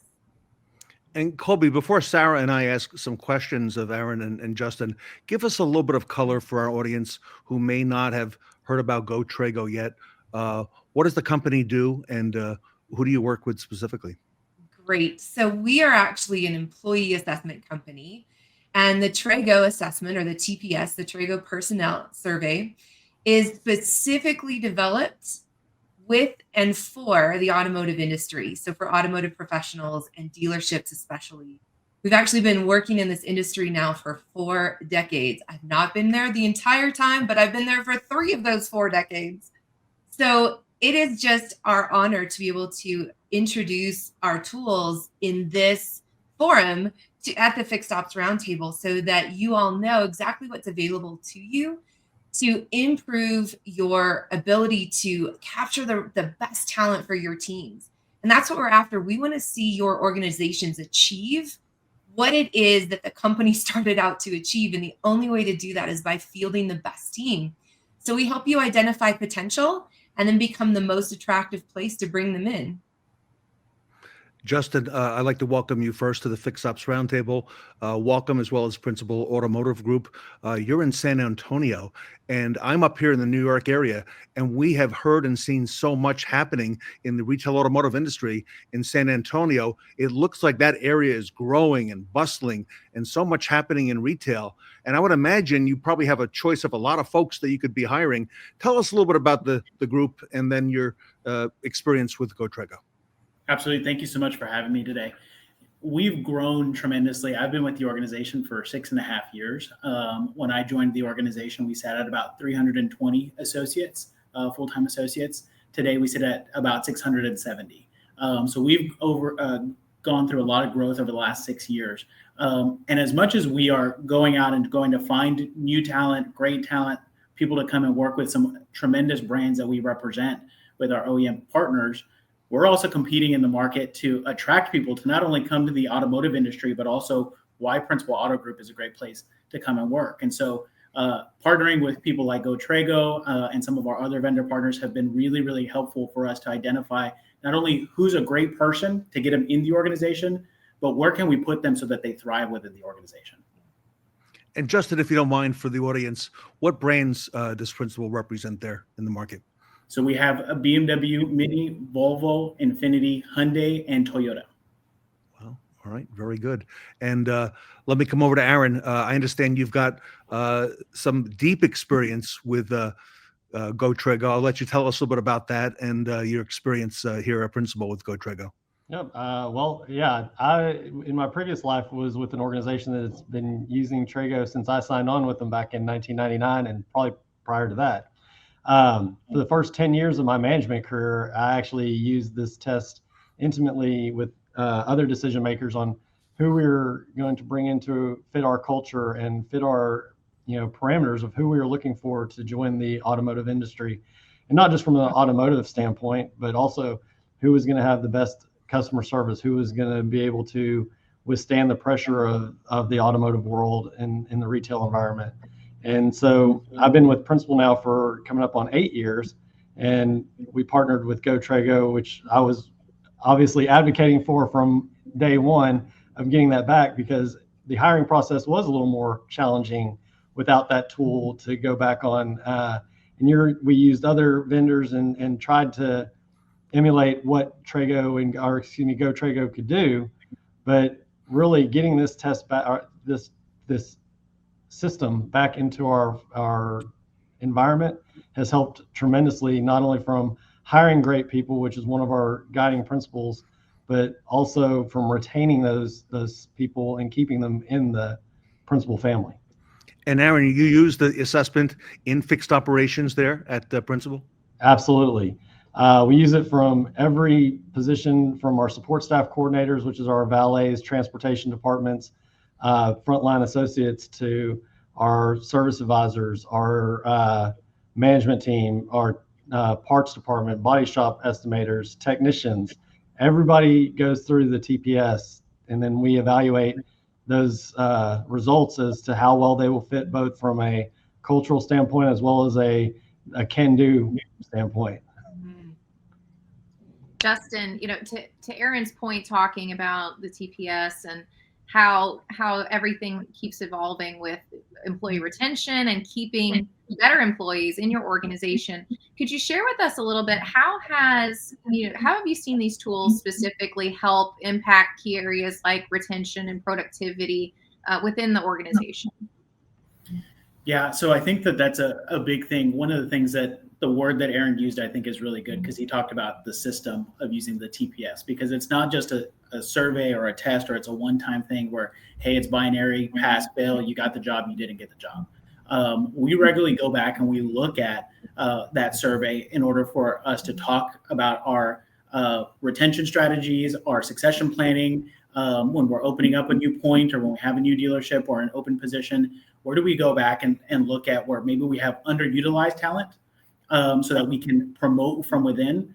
But on the other side too, a lot of times what people do when they come into automotive retail is they say, well, I tried it for a little bit and I didn't make enough money as what I thought I should, or it was harder, or I'm tired of, having customers get mad at me on the service drive, all the number of things that we hear during an exit interview.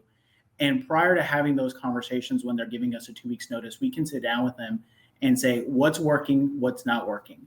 One of the big things that we regularly fall back on under the TPS is the section that they call occupational interest. And so is that you have a bigger inclination into going into the finance side of things of how numbers come together. And we've had people go from the retail space to our accounting space and vice versa, because we were able to pinpoint, maybe you didn't quite know when you sat down and did the survey, you told us you might be interested in this, and it unlocked a passion that they have. So we've been able to keep people, retain people, grow people because we use a tool like this. And Aaron, how have you seen this in your fixed operations department? Like how has it specifically impacted your hiring process with service advisors, technicians? And do you see the same things that Justin is talking about, where maybe somebody wasn't the right fit in one department, but now they're thriving in a different one? So it's funny you say that. And Justin, I'm going back now 26 years, 27 years when I was getting hired on. And I was coming out of college, and I couldn't spell oil change. So fixed ops was the furthest thing from my mind is what I wanted to do. I thought, I'm going to go sell these nice cars. I'm going to go be a salesperson. That fits my degree. This is my future. I'm going to go do that. And I was very politely told that, we really see your interest pattern being more designed for service. And service is sales. You're just selling you're selling time. You're selling peace of mind. You're selling yourself. It's, maybe not a tangible product, but it's still sales. And I can't tell you how putting me from my perspective, in the right seat from the start, formulated a career that's lasted almost, or a little over a quarter century. If I'd have gone into sales, I'd have burned out in 9 months and said, this isn't for me, I'm out of here. But whereas this, I made it work, and it's turned into a great career. But so far as what we're doing, using it in the fixed operations department, there's a lot of different things, from the interest pattern, making sure that we're filling checking that box. But I think everybody that's listening in fixed ops will agree, fixed operations is a challenging department, or challenging departments. Service, body shop. A lot of times these people coming in to see us are not having great days, whether their car's broken down or you got in an accident. If you're a body shop estimator, they're not having good days. The box I rely on more than anything else in the TPS is the emotional toughness, because I want somebody that can go and have that water off a duck's back. Understand that if a guest is upset, a guest is frustrated, a guest is yelling, it's not me they're mad at. It's not Aaron Calvert personally that they're upset with. I need to be able to compartmentalize that action and be able to still provide an exceptional level of service without taking things personal. So when I look at that box, that is one of the top indicators for me on how somebody's going to be successful within fixed operations. And Cobi, how, I keep hearing TPS that mentioned, and we've been talking a little bit about it, but how does a dealer, first get started with these reports, and how do you help them get it all going? That is a great question, Sarah. Thank you so much. And I want to answer that question, but I want to really quick touch on something that Aaron just said and tell you, Aaron, you sharing that using this tool actually helped you as a candidate and applicant for that dealership, helped you actually find your right seat and created a career for you. That just warms my heart. That is what we are really after, is not just helping the dealership and the organization get great talent, but helping the great talent that shows up actually develop and find the right place for them, because so much talent gets lost when we don't recognize where people's skill sets actually are. And we don't always know that as a person. I don't always know what I'm headed into. It's what I think I want to do. And so this was able to clarify that for you. So thanks for sharing that story. That's great. And Sarah, the best way for folks to get started with us, for organizations, we often get brought in through fixed ops or through sales, through the GM. and then hand it over to human resources, because human resources manages all of the hiring process. And so it's great when we actually get to talk to an HR director and get introduced that way. But this is fixed ops that are here. And so they can know that the challenges they're struggling with, we can help them solve those. And we'll do it in partnership with human resources. But it's so simple. It's a conversation with us. And actually, they can go to our website and you can hire your next person or do your next interview for free on us. You can check out and test drive this tool and see what it's like and what the experience is. And we'll debrief you on that so you know what it is. So they connect with us. We get a software account set up for them because it's all digital today. There's no AI or machine learning. It's just all online so that you can easily and quickly have applicants take the assessment early on in the hiring process. And it's super simple. You can use a subscription model, which is what most all of our clients do because they use it for all of their hiring. But if you want to do a test drive project, then you can get a bulk of assessments and we do a job study for you and debrief you. And I personally do all of the training and onboarding. So my job is to empower all of the hiring decision makers to know how to understand the assessment. It's written in layman's terms. It is not psychobabble. You don't have to interpret anything. Justin and Aaron can speak to this. They don't have to have us interpret the results. You don't have to have a psych degree. You don't have to have a certification. You send a link to a candidate. They take a 40-minute assessment. You get the results back automatically. It gives you interview questions and insights on that candidate and how they fit that job. And then you make a decision from there. You move on from there. And it's just a part of the hiring process. Justin, you said it. It is not hire, don't hire. There is no pass or fail. All we're doing is looking at what makes people tick at work. And it is highly predictive of future success. So we're able to identify the right people who fit your company, your leadership, and the job itself. Super easy. So it's all automated. We take care of all the heavy lifting on the backside for you. We just need to have a phone call and find out what you're up against and see how we can help you out with that. Justin, if I could follow up, you're director of people operations, and something that Aaron mentioned a few minutes ago, and I want to broach with you if you don't mind. I know in retail automotive, we're all in charge of our own attitudes, right? And we look at the attitudes of folks that work for us and come to work for us. Mm-hmm. But Justin, in our industry, it's really easy for an employee's attitude to become contaminated, let's say early in the afternoon, if they've dealt with enough negative situations or possibly negative customers along the way.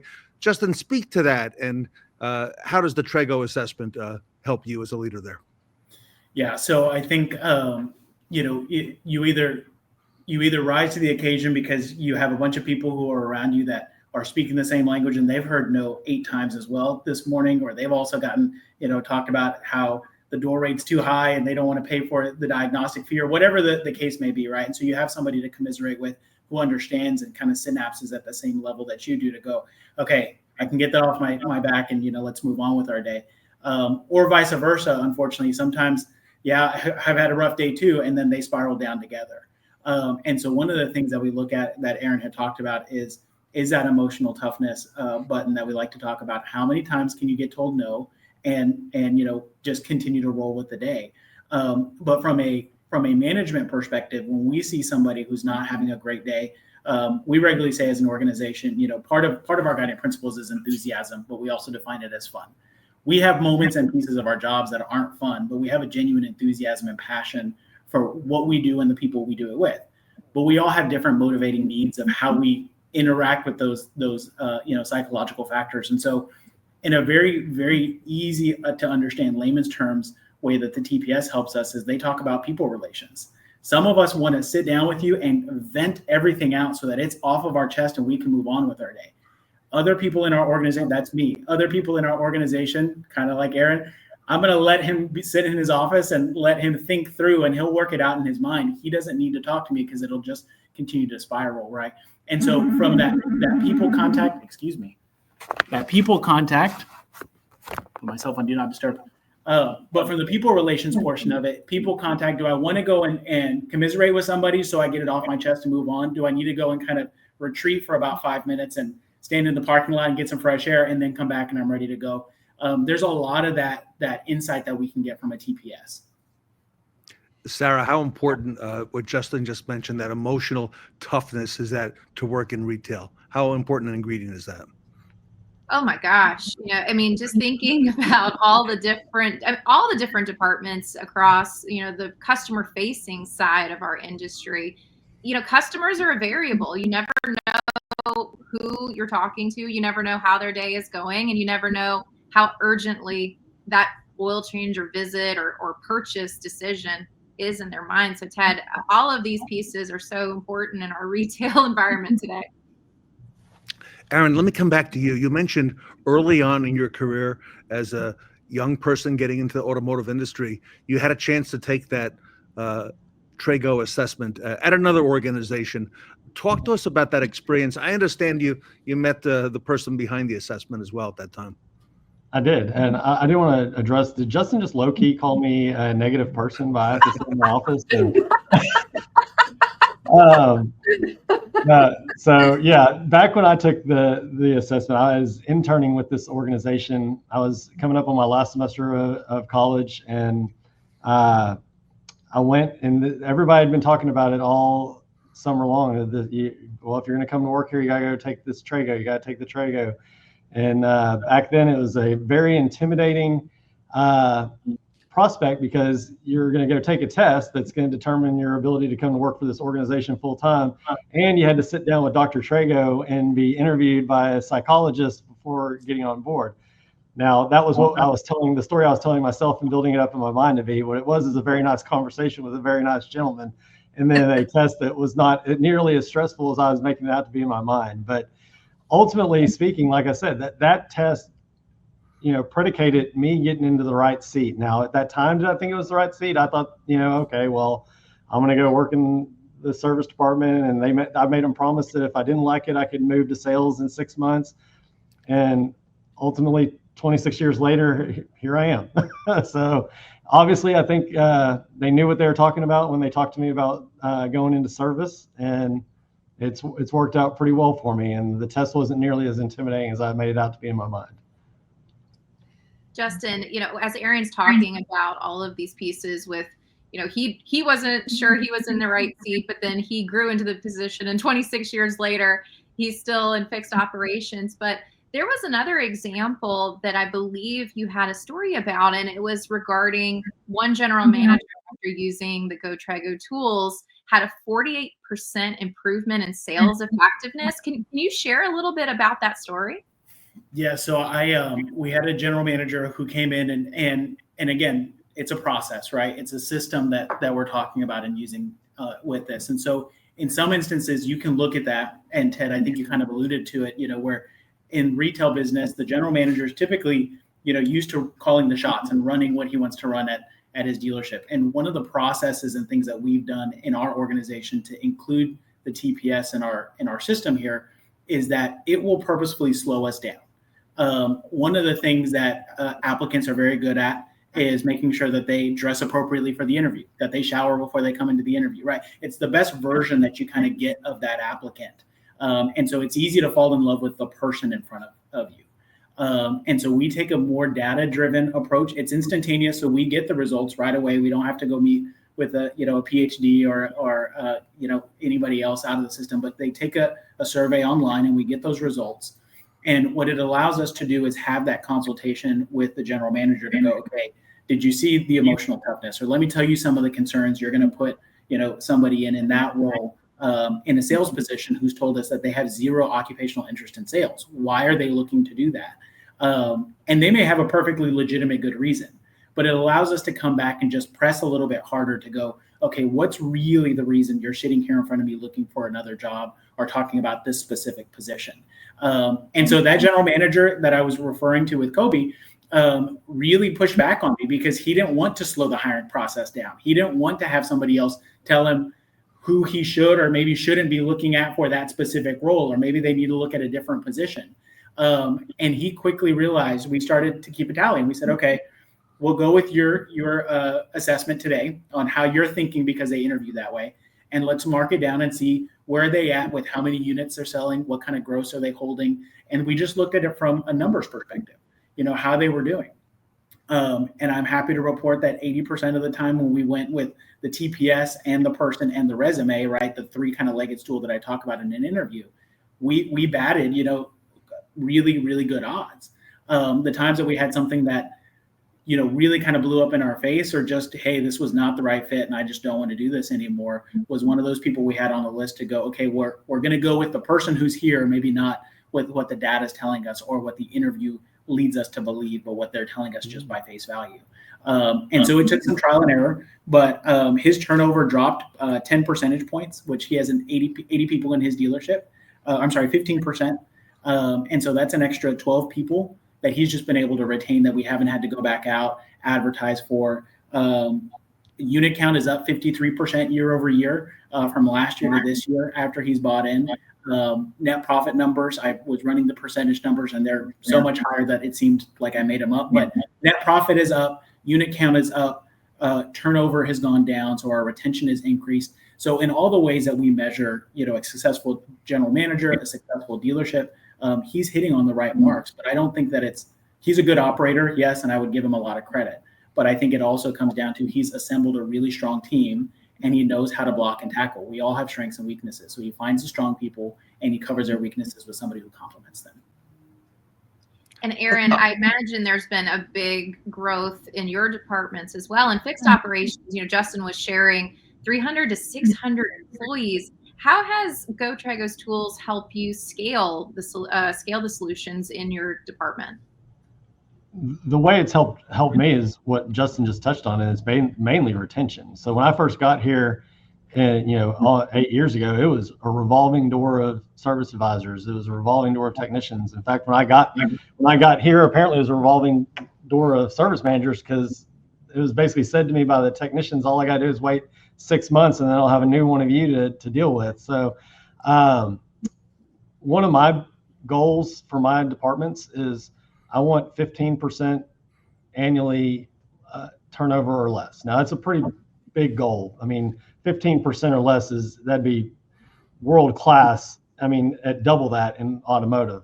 But I can give you some real numbers. In 23, I think it was our first full year of using GoTrego, if I'm not mistaken, and we got down to just under 24% turnover for all of fixed ops. Year to date this year, we're down to under 20%, almost to 19% turnover. So it's not so much that we've had to scale up, which we have. I mean, not to the number with the organization as a whole, but at the 2 stores here, we have had to scale up based on just natural growth. But what's helped is not having the turnover and having to scale up and replace. So we are scaling up and we're allowed to add people in that culturally fit, and then they get trained to our processes. And really what this does, and I don't want this to be sound Pollyannish, that TPS is going to change your world or GoTrego is going to change your world. It is just another tool in your toolbox. But what it can do is it tells you, I'm going to put a talented, smart person in there and get out of their way. And if I've got good processes in place, I have that person that this test is telling me is going to fit us from a cultural standpoint and a can-do standpoint. Let me give them the tools and get out of their way and let them show us where we're missing areas of opportunity. And so using that is what's helped us quite a bit. And in my career, I will say I've gone against Trego, and sometimes it's worked out. But more times than not, I get told by my HR staff, I told you so.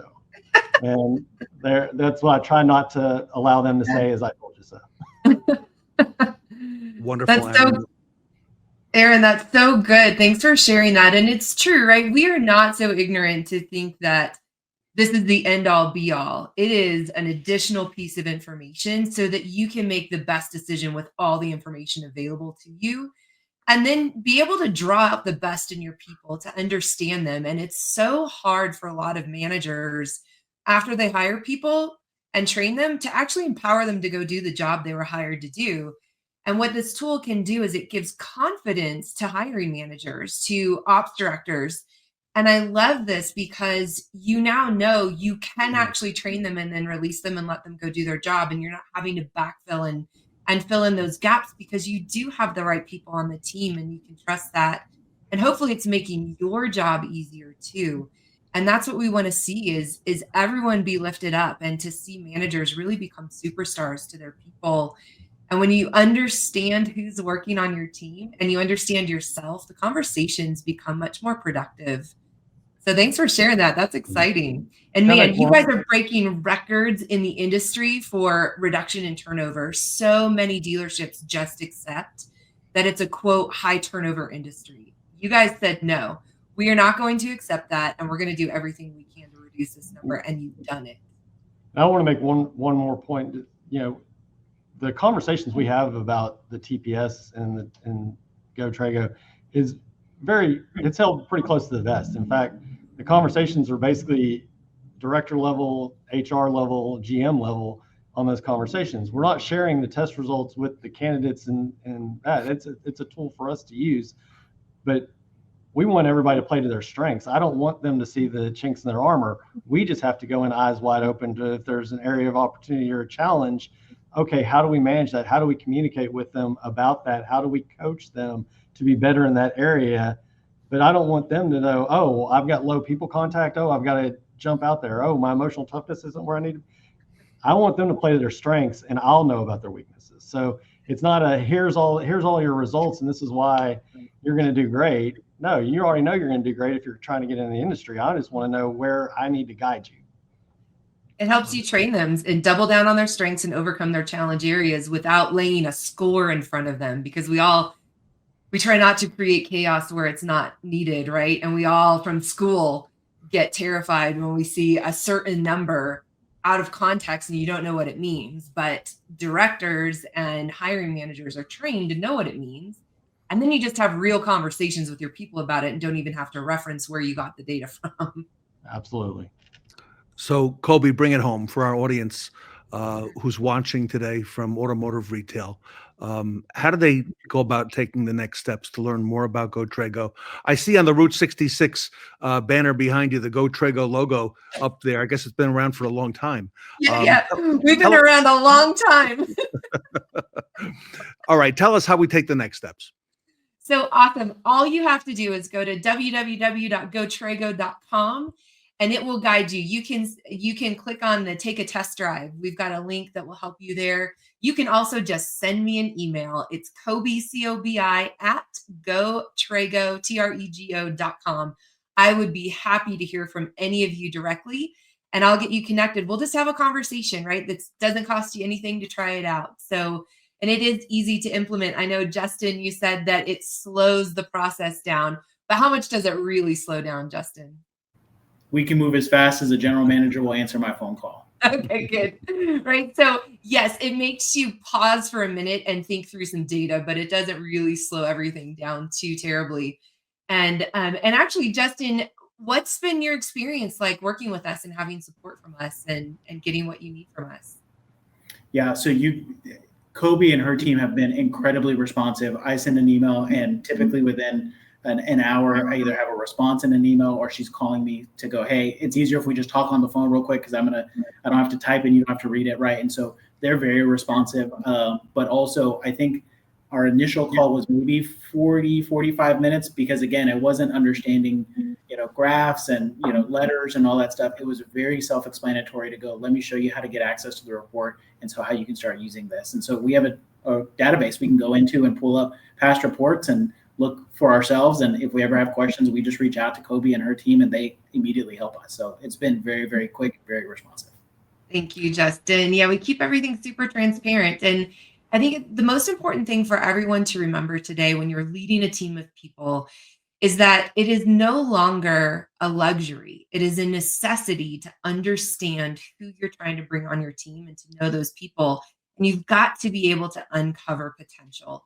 And so just like Aaron, you didn't have years of experience before you were hired into that organization that's world-class, but they knew what you were capable of because that was uncovered in the interview process and with this assessment. And so Principal actually does college campus recruiting and they do a great job of it. And they trust what the students are capable of because we're able to pull that out based on science. And so you get all 5 generations in your workforce working together in the right places. So again, it's just no longer a luxury, it's a necessity. And we're here to help you do it in a really affordable way and just knock it out of the park to really field your best team, because he who has the best team wins every time. And great people go where great people are. So we want to help you become that great place that great talent wants to come to. Thanks, Ted. Justin Rodriguez and Aaron Calvert from the Principal Automotive Group in San Antonio. Thank you so much for being a part of the Fixed Ops Roundtable today. Welcome to the community. We hope to see you back on many events and be a part of many events. Thank you for sharing this great information about GoTrego and the secret sauce that Cobi Collins and the GoTrego team share. Everybody, you can reach GoTrego on the web, GoTrego.com, and you can see Cobi's email scrolling at the bottom of the ticker. Sarah Van Tyne, thank you as well. Cobi Collins, everybody, and the team from Principal Automotive Group with GoTrego here today at the Fixed Ops Roundtable. Do you want to provide your customers with an exceptional car buying journey rather than just a transaction? As Carl Sewell advocates in his book, Customers for Life, the key to ensuring customer loyalty lies in delivering an enjoyable and memorable experience. And that starts with assembling the right team. But how do you guarantee that you're hiring the best talent for the job? According to Sewell, one of the most effective methods is using a pre-employment assessment called the Trego Personnel Survey, which consistently identifies top talent and transforms company culture. While many dealerships recognize the importance of recruiting top talent, the challenge lies in identifying such talent during the hiring process. Enter GoTrego. With over 40 years of research and expertise in the auto industry, Dr. Trego and his team have been instrumental in helping clients like Sewell and many others figure out if the applicant can and will do the job. We adopt a scientific approach to evaluating candidates' behaviors and accurately predicting their job performance. Say goodbye to the frustrations of dealing with subpar hires. With GoTrego, you can transform your staff into the happiest, friendliest, and most reliable team your customers have ever encountered, ensuring customers for life. Let GoTrego guide you in selecting the perfect talent for your organization. Hey everyone, Sarah Van Tyne here. I've got the coolest thing to show you today. I don't know if you're like me, but whenever I go to places, I'm not very good at keeping track of people's business cards. It's kind of laborious for me to get all that information imported into my phone, and I'm also pretty bad about sticking business cards in my pocket and having them fall out as I'm going about the rest of my day. Well, I just got this card in the mail, and let me tell you, this is so cool. This is the Capital One Muse card. It comes in this sleeve, but when you pull it out, it is solid metal, and it has some of the coolest technology embedded in the card. If you want to share your contact details with someone, all you do is tap this part of the card onto their phone, and it pulls up a unique URL right there on their screen that can help get your contact information and their information into your dealership's CRM and Dealer Navigator. They can also quickly access your dealership's inventory and even get pre-approved right there from the link. The other cool feature is that it gives your customers a way to save your contact details right in their phone at the touch of a button, and that prevents them from losing your business card because all they do is click save on the contact information and that's it. It makes things super easy for your customer, and you only have to hold on to this one business card. And this is not gonna get bent or messed up looking. It's solid metal, it's fantastic. If you want more details on the Capital One Muse card, I'll drop a link to learn more right in the comments, or you can visit CapitalOne.com and check out the Auto Financing Dealer tab. What wacky attraction will we see next? We're back at the Fixed Ops Roundtable Route 66 road trip event. Stop at the roadside phone booth for our Communications Center panel.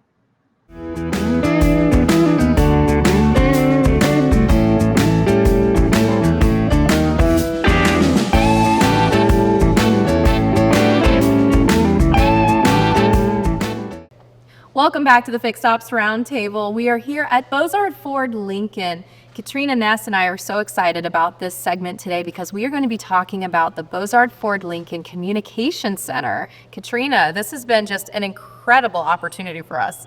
It has, and we're so excited to pick these ladies' brains and get started on this event.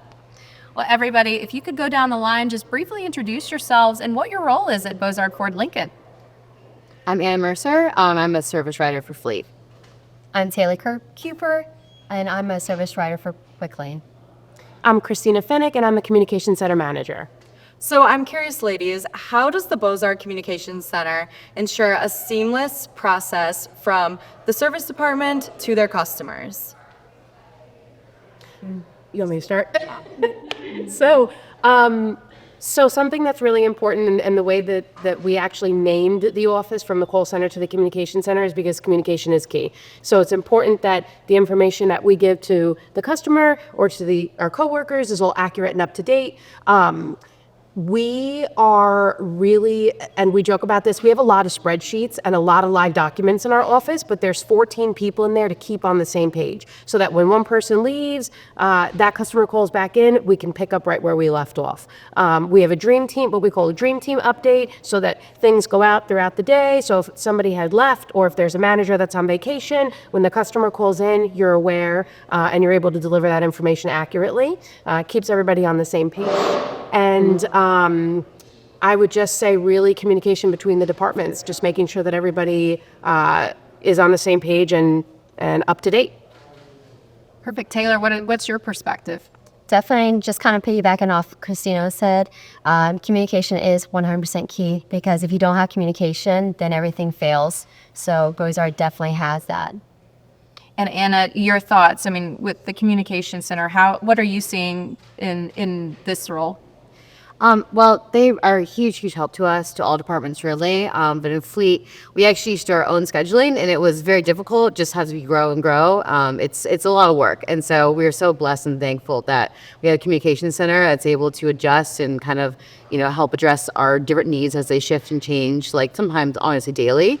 And especially with Fleet, we have a lot of kind of weird stuff when we schedule, but all the girls have really taken it, in stride and are very helpful.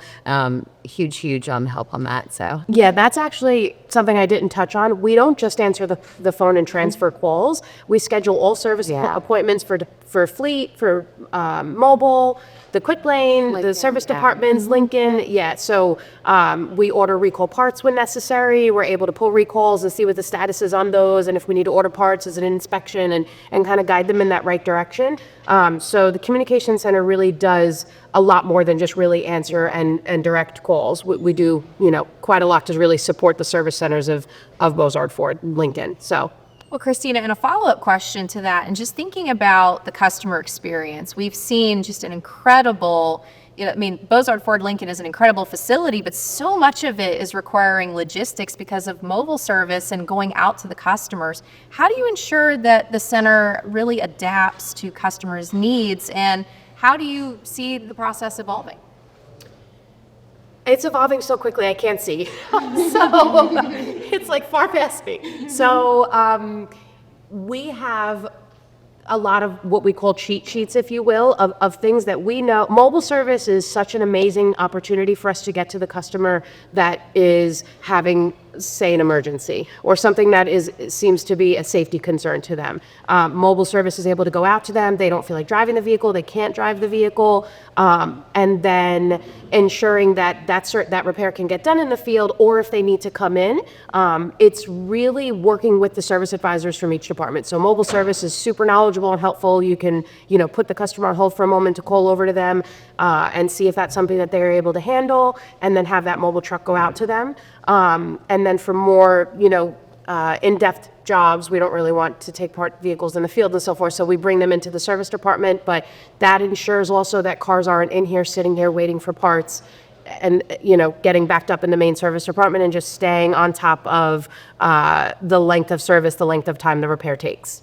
And Taylor, I imagine, thinking about how, customer needs, when they want service and they need their car service, it's an urgent matter. So how are you, ensuring, or what processes are you doing to ensure that, the center adapts to the customer needs in real time? Well, especially having a strong, I would say, grasp on the knowledge of Bozard's culture, because customers come first. Obviously, the needs of the customer, especially with having a lot of them come and traveling through, and they don't expect to have to stop nearby. Bozard takes first priority for those particular customers. At the fact of having the knowledge of the communication center, getting together, making sure they get to the proper department, and making sure their needs come first. And Anna, how are you seeing this impact your role and really the center adapting to the customer needs? Well, I mean, it's almost like on case-by-case basis, because, I mean, every customer is just has unique needs, so we need people in the call center who are able to adapt and kind of, critically think and figure out exactly like how they can best help the customer. Obviously, you have your processes in place and word tracks, things like that are great, but you really want to make sure you're fixing the problem right in front of you and individualized, solutions for each customer. So I feel like Christina's done a great job of building a great communication center with people that are able to really take that role and do it really well every day. Wonderful. So Anna, a follow-up question for you. How did your time at the communication center help you and prepare you for your current role? So I started at the communication center, and I had never been in the automotive world at all, but it really was kind of a really great foundation. You get all your building blocks, kind of. I feel like it's definitely a great spot. And like her too, we all started in the communication center, a bunch of us really, and you learn kind of like the building blocks, and you really need that, I feel like, to kind of grow in the company and all that. And it's been really great. Yeah, totally. You learn about the processes of a dealership and how it runs as a whole, so you can further your experience. Taylor, the same question for you. How did your time in the communication center prepare you for your current role? Kind of exactly what Anna said, that having that foundation of the communication center helped you build and become a better service writer. I mean, it definitely helped knowing kind of everything about Bozard and Ford itself. Yeah. It's kind of like the back end of it, if you will. You learn all of like the background stuff, like how to open tickets and kind of working your way around our DMS system and so forth. So talking with customers over the phone, if maybe some are like not comfortable with, being face to face, you're a lot more comfortable kind of when you've been answering hundreds of thousands of phone calls a month, especially Taylor in this case, thousands. She's really quick on the phone. And so it's definitely a stepping stone in the right direction for a service advisor for sure. Yeah, and that's a great point, getting that experience behind the scenes before you're in such a customer-facing role. Yeah, absolutely. And like you said, you are face-to-face with them. Well, ladies, I want to ask y'all just a quick kind of lightning round question, but our dealers that are watching today, thinking about communication in their dealerships, what advice would you give them to get started? Oh, it's a long list. No, I would say probably support. I think that's a huge thing. Support of each department and making sure that everybody is on the same page. So I know meetings are sometimes like frowned upon. Everybody's like, no, not a meeting. This could have been an email. It's super, super important that everybody is on the same page. So whether it is an email or not, just making sure that, the Lincoln Service Department, the Ford Service Department, Quick Lane, all of the changes that are happening within each department all kind of goes back to that communication center is the support of those departments. So support and communication are definitely key for the success. Taylor, what advice would you give our dealers? I would definitely say the support and communication, those are your strong foundations. And if you don't have that, it's one of those things that you have to overcome. And those are the best options that you have. Anna, final thoughts? Definitely you want to make sure you're hiring the right people. I mean, you can have all the processes and everything in the world, but if you don't have the right people executing those goals and people can stay on the same page and move towards a common goal, you're not going to have success. So. Well, everyone, on behalf of Ted Ings and Katrina Ness, we are so honored today to be here at Bozard Ford Lincoln talking with these incredible ladies of fixed operations and the communications center. Everyone stay tuned. We have some incredible segments coming up next at the Fixed Ops Roundtable.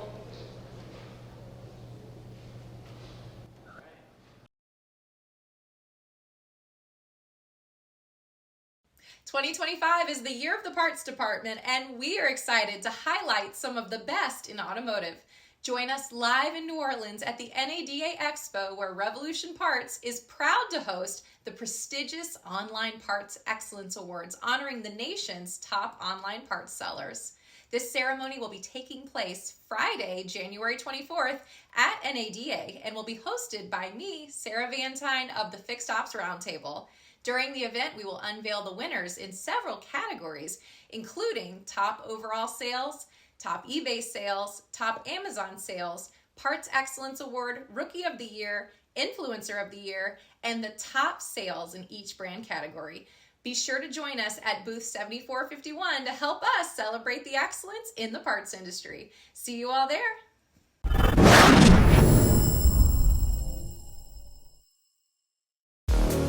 We want to make it so that every automotive dealer can use AI natively and effectively to enhance the abilities of your employees to do their job. When we look at the ROI, one of the things that we know is that if you can communicate to a customer on a missed phone call in 15 minutes or less, that drives up profitability and customer satisfaction. So not only does our AI engage that customer on a missed phone call, it also creates a workflow for the employees to get back to the customers with predictive intelligence about what they need to provide to the customer to handle the situation as it arises.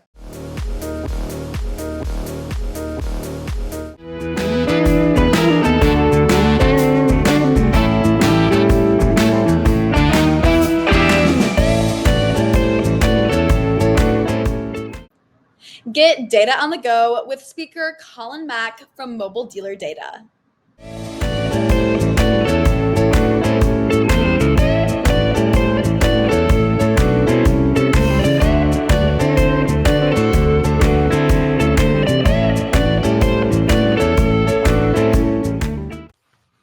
Welcome back to the Fixed Ops Roundtable. Colin McElhatton is with us. He's with Mobile Dealer Data. He is the founder with a product and a service that is revolutionizing our industry, and all eyes are on customer transparency today. He's making a big impact in fixed operations. Colin, welcome back to the Fixed Ops Roundtable. Hey, good to see you again, Ted. Thanks for having us. Great to see you as well. You really are revolutionizing. I see that in the ticker, what's going on in the dealer world, but that's really what you're doing. And congratulations to you. And you're in a lot of dealerships.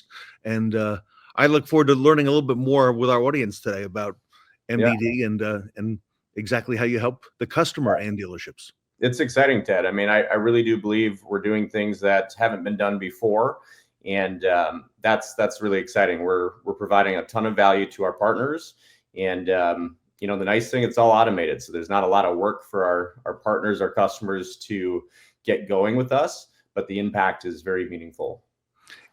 Colin, in many ways, our industry, the auto industry, is 20 or 30 years behind other industries. Okay. And, speak to us a little bit about that, because the customer today is looking for transparency, and they're comparing our dealership, not to the other dealership, but to all the other experiences that they have It's so true, Ted. I mean, I sometimes find, we're kind of silly as dealers. When I order a pizza, I know exactly where it is in the process, right? And I'm paying, $15. So for us not to offer that to our customers, it's a little silly at this point. And customers are looking for more. They want transparency. They want to be able to serve or self-serve the data, as in, hey, when's my car going to be completed, for example, in service, or where is it in the process? So that's a big part of it. Anywhere you go now, people are used to that. So we're trying to drag dealers forward in some cases to bring them into not only to improve their process, but to offer their customers a better experience when they're interacting with them. Well, talk to us about that, because you're right. As a consumer, I expect that. Now, that is the expectation. And I know you're doing a lot on the front with keys and the cars and inventory tracking, but talk to us about that and helping the dealer run more efficiently. I mean, we're a full suite product. So where's the car? Where's the key? Inventory management, so that we can greet customers at the door and look like we know what we're doing, right?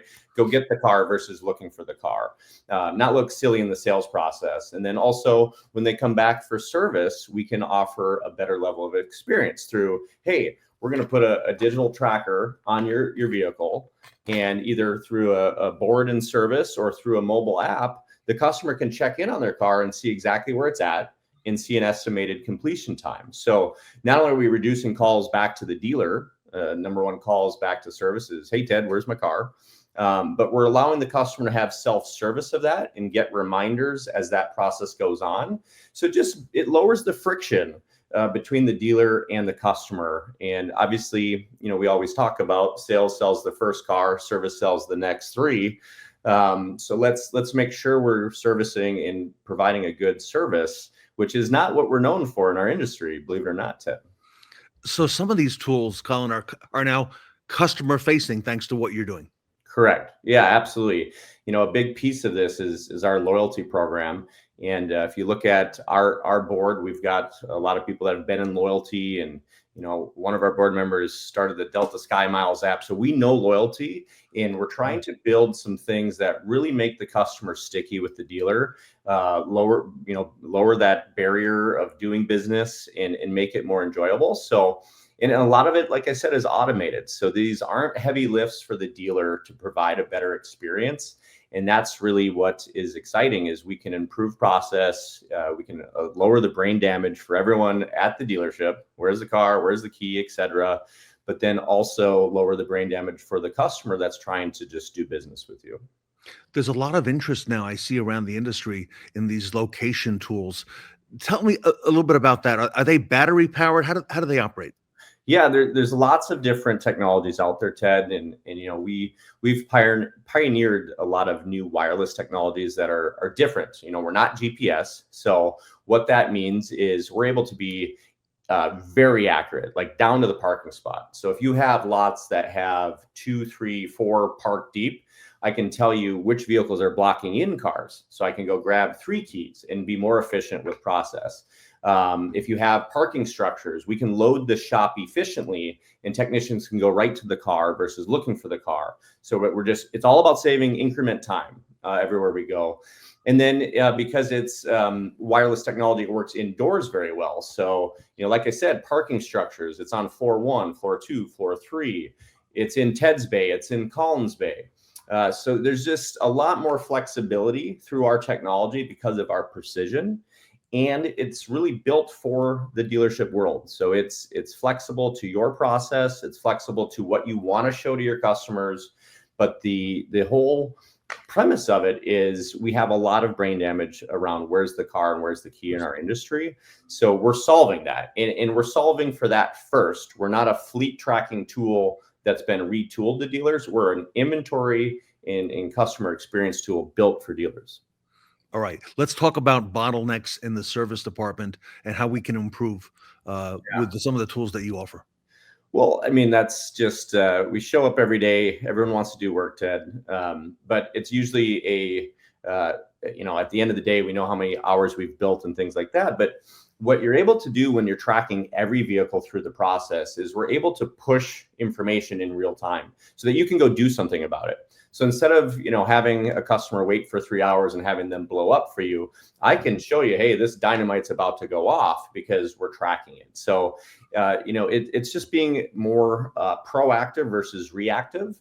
And, there's all sorts of things. So the dealers typically are using this for, going and get the asset. Where's the car? Where's the key? You're going to save 15 minutes per repair order right there. And then if there's anything stalled out or any issues with the handoff. So maybe you do the write-up and you put the car into staging, and maybe I'm an available tech, but I don't know that. We can automate that communication in those handoffs as well. So it just intuitively reduces those bottlenecks through the platform.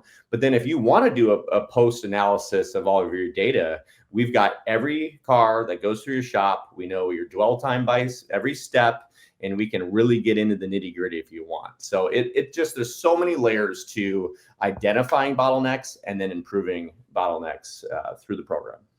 Colin, I hear many of the OEMs talking now about increasing throughput. That's a very popular term right now, and helping dealers to do that. Talk to us about how you help automate the check-in process. I know when we speak to technicians, they consistently say, one of the big areas that we can improve in is finding the car, something as simple as that, and not having to spend all that time in the parking lot, walking around, trying to find the vehicle. Well, this all started with some of our partners in manufacturing. So we're actually in a few manufacturing plants where we're tracking the chassis and the cab and all of these different components that are converging down a manufacturing line for just-in-time manufacturing. So, lean manufacturing principles. We're trying to bring that to the dealer, and it's all about those handoffs. So, I'm a service writer or a valet. I hang my tag. We start the process automatically. When this moves into service parking or into a quick lane staging area or whatever, that can alert the next person that needs to deal with that. So, there's all these different things that happen automatically to hand that baton off to the next person so that you operate efficiently. And, that's as simple as that. It's just, you have a process. We build a digital twin of your process in the software. And then we just decide who needs to know what and when. And those alerts fire off automatically to keep your operation running smoothly. So your throughput will go up. Your billable hours will go up. That's a proven thing with our system. It's very straightforward from that standpoint. We can prove our ROI. Let's go back to the transparency part with the customer, improving the experience. How do these real-time updates work? How does the customer get access to that? Yeah, so just like we talked about, you have your digital twin in our software so that we're measuring your write-up, your staging, your in-bay, you're ready for customer delivery or car wash, whatever your process is. We have that.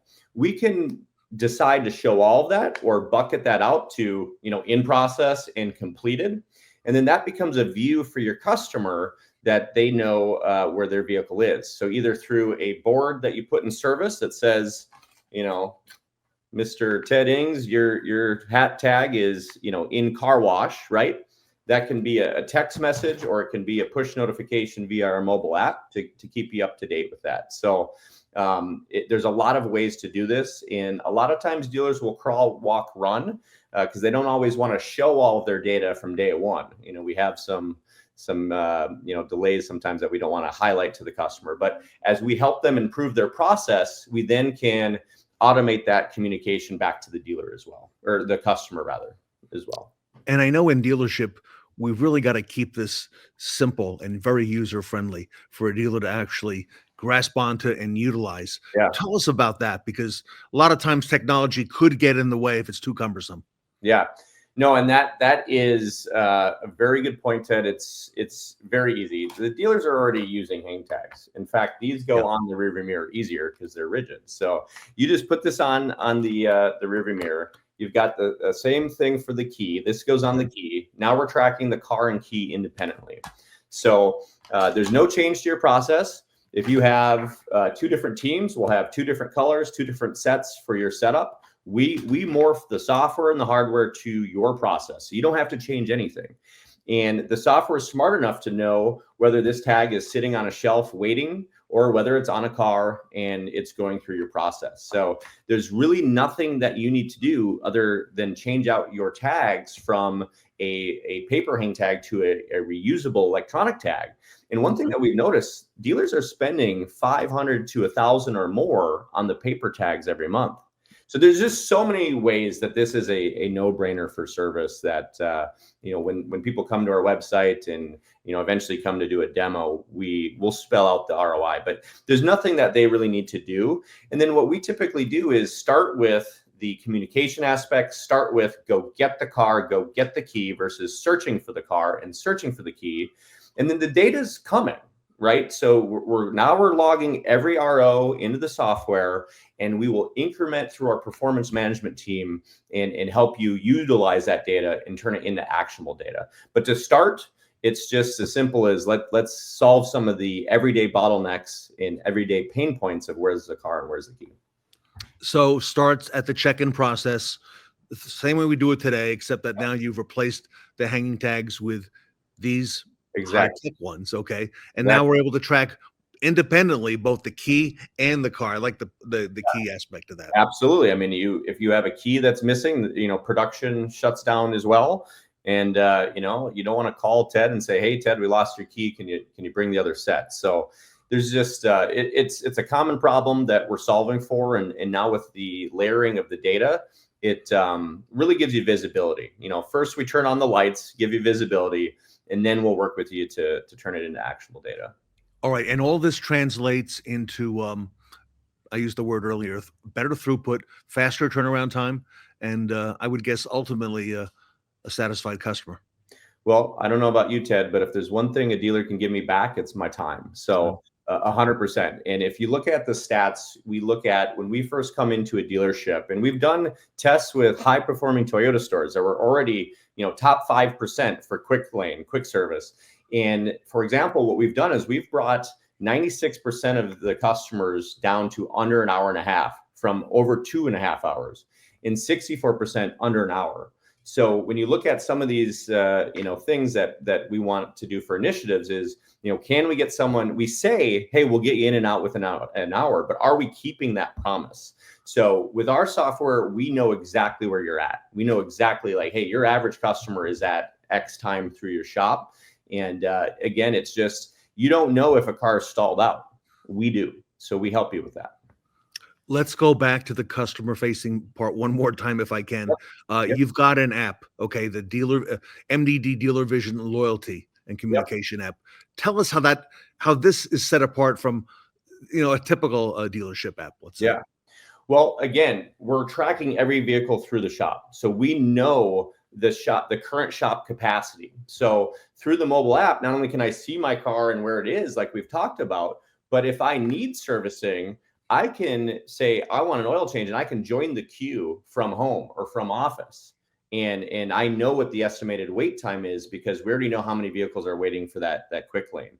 So you lower the barrier of friction for the customer. Instead of coming to you saying, I want an oil change, and you say, gee, we're really backed up, it's going to be 3 hours, maybe losing that business or maybe upsetting that customer, I can check in from work and wait an hour, still working, come to the dealership for my oil change. It's a huge difference. And you only can do that if you're tracking every vehicle through the shop and you know exactly where the shop's capacity is at the moment that the customer is seeking to schedule service. So there's, that's just one very important piece, Ted, but there's many layers that we have to our app that would really take a full demo to explain. But the whole purpose is to satisfy the customer of what's in it for them. So they can find their keys through the app. They can schedule service. They can communicate with the dealer. They can see what the current wait times are for your quick lane, all from the pocket, on their phone. It's very much worth taking a look. Wow, that app does a lot. You mentioned even scheduling the service as well. Correct. Yep, exactly. It's dealership branded. It's a tool that you use to build value, get sticky with your customers, and just keep them coming back for more service, more parts, and ultimately another sale of a vehicle. I know a lot of dealers are working with you, Colin, at Mobile Dealer Data. How do you mentioned the demo? How do they get a chance to see it, learn more? I know you've got the website mdd.io, but are you going to be at NADA later in this week, or? Absolutely. We'll be at NADA, and you can go to our website. There's case studies. There's, it's a good brochure. And then ultimately we want to talk to you and give you a full demonstration of it. And, it can be whatever your need is. If you just have a key loss problem, call us. We can solve that. If you have an inventory management problem, we can solve that. If you want to talk through the whole service side, that's all part of our program. And, it's worth taking a look. And I know you're big on the recon side as well. You've really got some deep roots there in helping to transform dealerships with this tool. Yeah, I mean, reconditioning obviously is paramount to our dealership's profitability. Rapid Recon, the leader in reconditioning, they're a partner of ours, good friends with Dennis. So we integrate with Rapid Recon. So if you already have Rapid and you want to add real-time locations into that, we can help you with that as well. So there's a lot of different ways that we can help the dealership. Recon is obviously a big piece of that. Everybody, the company name is Mobile Dealer Data. Colin is the founder of that company. You can find out more on the web at mdd.io. There's a phone number on the screen, and it says call or text. Is that reaching you directly, Colin, or someone else in the company? Ted, so blow me up, call me, text me, and I want to talk to you. So that's my cell phone.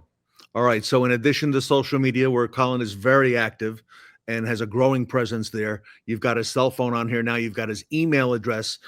He will be at NADA later in the week as well. You can find them here on the Fixed Ops Roundtable. And Colin, exciting time in our industry, exciting time for you. Yeah, really fun. This seems like an overnight success, but I know you've got years and years in putting it together. Yeah, we've get us to this for a while, and it just gets better and better, and we're starting to hit our stride. So we think 2025 is going to be a great year, and we'd love to help you grow your business this year as well. Everybody connect with Colin. Mobile dealer data, again, website down below, streaming in the ticker. His mobile phone is also there as well, and you can reach them on the web at mdd.io, colin@mdd.io. And on behalf of the Roundtable, Colin, thank you so much, and congratulations and much success. And we can't wait to hear what the next success stories you have. So absolutely, we'll be back soon, hopefully. So it's good to see you. Thanks for having us. Great to see you. All right, mobile dealer data, everybody here today with us at the Fixed Ops Roundtable.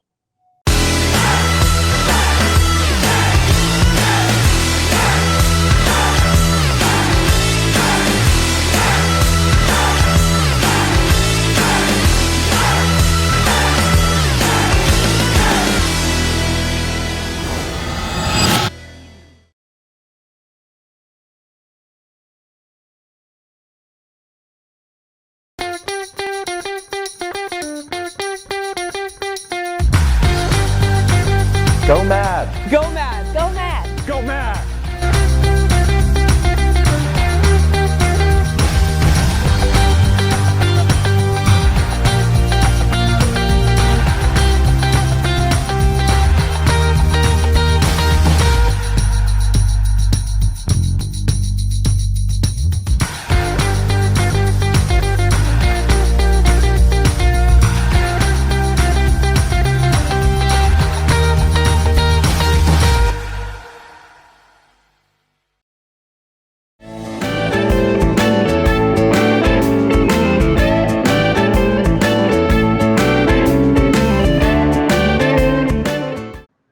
Don't let an accident be your last pit stop.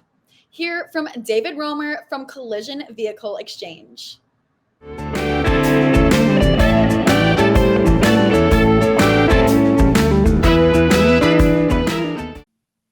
Welcome back to the Fixed Ops Roundtable. I'm Sarah Vantine here with Ted Ings, David Roemer, and Don Andres. Ted, we have a new partner with us at the Roundtable today. Sarah, it's so exciting, and I want to thank you, Sarah, David Roemer, and Don Andres for being with us today. You know, Sarah, thinking back, I can't remember any segment on any Fixed Ops Roundtable in the last 5 or so years where we talked about the collision department. And Sarah, that's a whole new area that we're going to open up here today with David Roemer. It's so exciting, and David, Collision Vehicle Exchange is doing some incredible things in the market, and I can't wait to hear all of your insights regarding it. Well, thank you, Sarah and Ted. It's an honor to be here, and I'm looking forward to it. Well, David, to start things off, a lot of people are probably wondering, what is Collision Vehicle Exchange? Well, Collision Vehicle Exchange actually does 3 things. The dealers decide for themselves that they want to do 1, 2, or all 3 of them. But first, we make it seamless for dealers to consistently sell new and used cars to their collision center customers whose car has been totaled. Second, we make it seamless for dealers to sell new and used cars to collision center customers whose car has not been totaled. And third, we can let customers know that the dealer offers this service, which drives more customers into their collision repair center. Wow. Brilliant, David. David, give us the backstory. How did you come up with this idea? Well, Ted, I spent 34 years working in car dealerships, and I held many positions. A few of them being collision center manager, sales manager, and ultimately a general manager. I initially created the Collision Vehicle Exchange process because I wanted to sell more cars. And since I understood the collision center, I was able to make it work. I used paper forms that were passed around the dealership. And although we sold a lot of cars, my manual process required a lot of management. Otherwise, my estimators would stop sending referrals and the process would slowly grind to a halt. I'm sure many of our viewers can relate. But we've removed those obstacles. We created an app that pretty much manages itself and benefits the sales department, the collision center, and most important, the customers. And our app couldn't have come at a better time because dealers are exiting the collision repair business at an alarming rate. Well, and David, to just touch on what you just said, there's a lot of dealers that are considering that. So why are so many dealers getting out of the collision repair business? Well, this industry has changed a lot in just the past few years. The collision industry has been gobbled up, I would call it, by the consolidators like Caliber Collision, Gerber Collision, Crash Champions, and some others. They're basically taken over because many of them are factory certified. The insurance companies prefer them. And as a result, the consolidators now do more collision repair work in the United States than all dealership collision repair centers combined. Wow. Don, let me come to you for your expertise on this. Is dealers getting out of the collision repair business? Is that a good idea? Well, it's funny. On the surface, it's a lot of work, right? Whether you're finding qualified technicians and you're working with the sometimes demanding insurance companies, on the surface, you would say, well, maybe that's just a challenge I don't want to be in anymore. But the rippling effect of that is huge because we sell a lot of parts to a collision shop. We are in control of that. And the markup that insurance companies pays is far more than a markup we might get. Let's say that we end up selling to a MSO, some kind of a larger firm like that. They negotiate with us to buy the parts from us, but it's going to be at a very slim amount of gross. And the end result is we're dealing with now very little gross and typically a large returns that come in because that's part of that relationship. So we lose this from a fixed op standpoint, all the labor gross that was generated. We lose all that parts gross that was generated. And by the way, we sent the customer to another place. Now that ability to retain them, that ability to sell them another vehicle becomes less effective. They're now out in the marketplace as opposed to in our building. So I think it's important to pause. I think it's important to look at a product like this and say, well, maybe all the headaches that I'm dealing with could in fact get smoothed over. And with a little bit of effort, we could be really in that game. And of course, selling cars to, to our customers, which is an important part of the equation. David, how does collision vehicle exchange really help these dealers that want to keep in the collision repair business? How does it help them compete with these consolidators? Well, like I mentioned earlier, there's three things that we do. The first is seamlessly helping dealers consistently sell new and used cars to their collision center customers whose cars have been totaled. Because about 8% of cars that enter their collision center, or every 12th car that goes into their collision center, is going to be a total loss. And this can give an idea of what kind of opportunities are walking out the back door every day at their collision center. By using this part of the app, this first function, it helps dealers start to see revenue growth immediately. We call this part of the app Collision Vehicle Exchange for total loss, right? The second is we make it seamless for dealers to sell new and used cars to their collision center customers who have not been totaled, right? But they're just damaged. Because many customers would rather trade in their damaged car than have it fixed. And we know this because about 50% of cars that have been repaired get sold or traded within 12 months. So we call this part of the app Collision Vehicle Exchange for non-total loss. And the third part, if dealers choose to have us do this as well, we take this unique message that the customers can indeed trade in their damaged car, and we advertise it using different technologies, but we do our best to locate customers who are in need of collision repair work and get that message out to them. Because right now, the consolidators have figured out they're the darling of the insurance industry. They're doing, they've already gobbled up more market share than all the dealers combined. The dealers are playing catch up on this deal. So it's not surprising to me that so many are selling, but if they do want to compete, we've got the only process I know about it that gives them a real fighting chance. Sarah, I want to get your perspective on the dealership side. David's right and Don's right. These customers, What have you seen?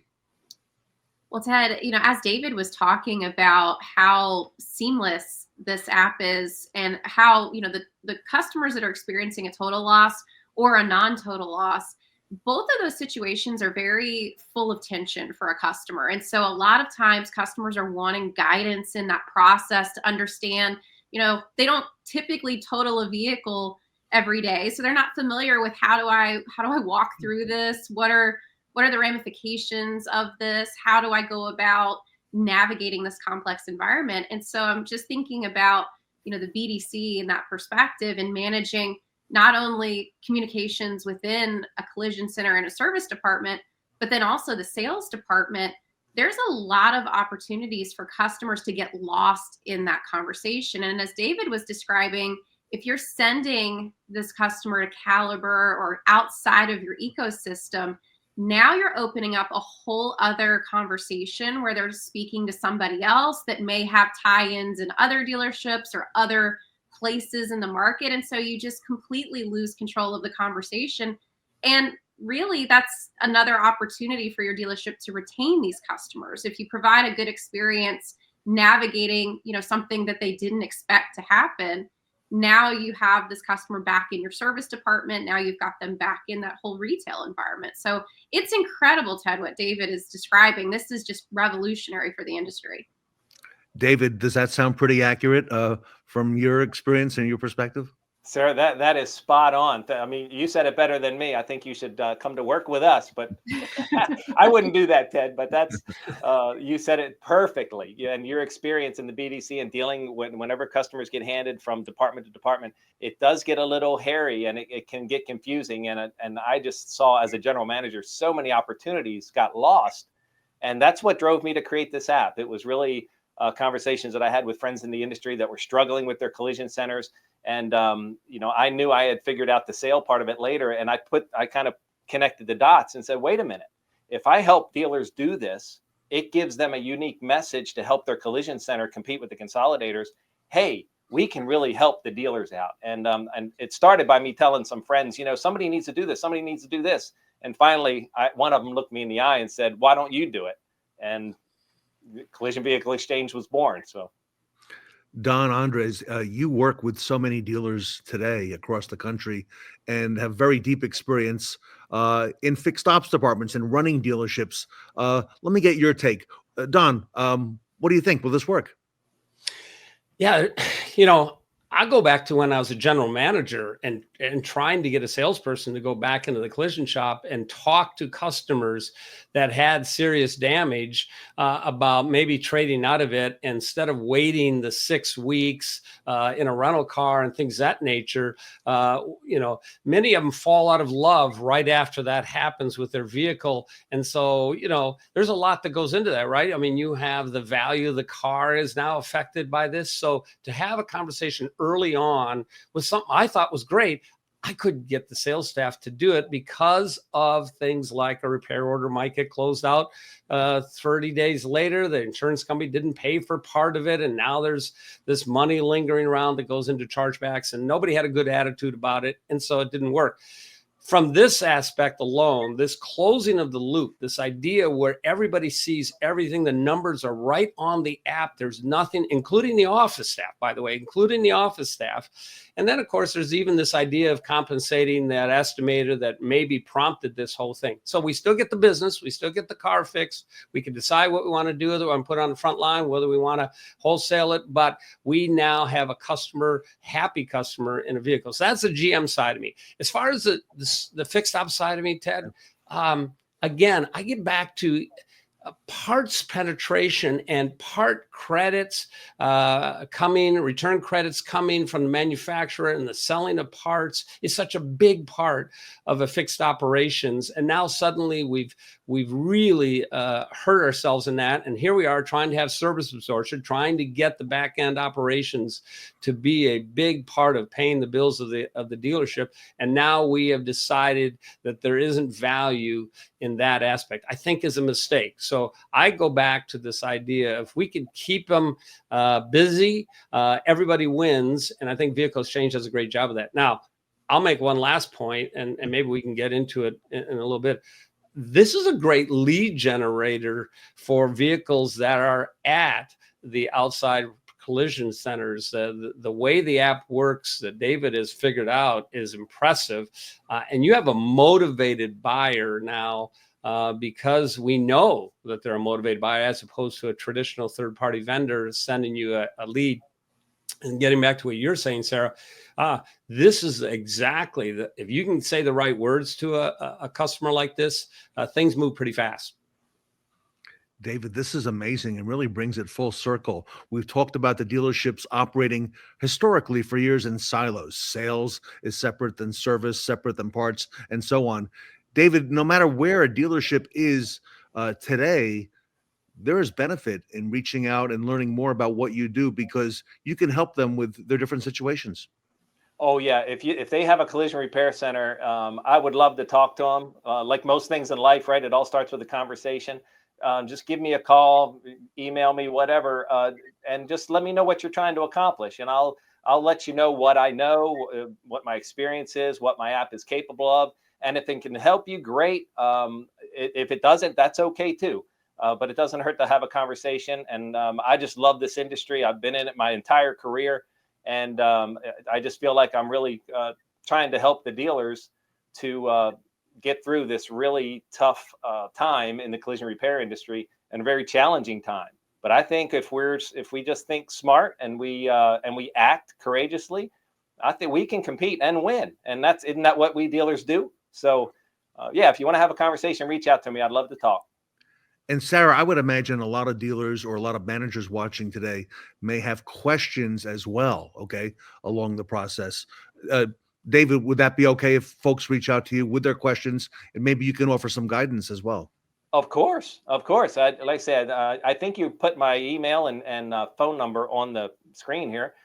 Reach out to me, or you can go to collisionvehicleexchange.com and click on the contact us and reach us that way.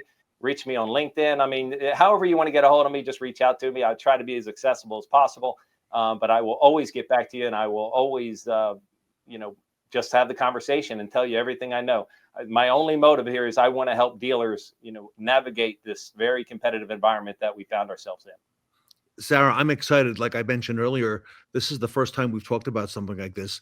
Your perspective, Sarah Vantine, on collision vehicle exchange and some of the opportunities this can open up for the Fixed Ops Roundtable dealers.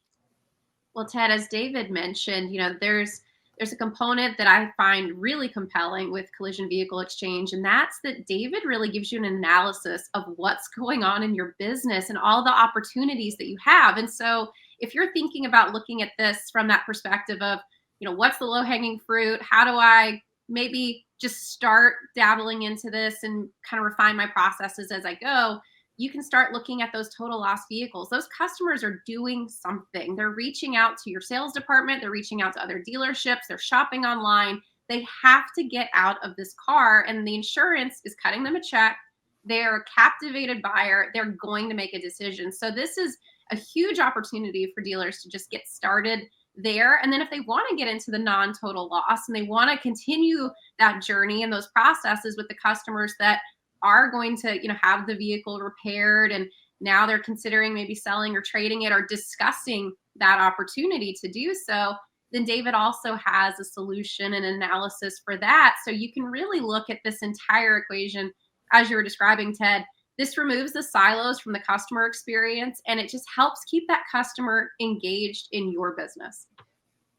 Yeah, Sarah, thank you for sharing that, because just to reiterate that, whether the dealers decide to go with my solutions or not, I think the information they'll find in the analysis that I do, where I'm able to show them when customers in their market do get in accidents, where are they going and why? I show them, which I have the ability to do, where the insurance companies are sending their customers. So I can create a unique action plan for each dealer that shows them this is what's happening in your market, and this is what's happening to your customers, and this is how we're going to go about getting them back.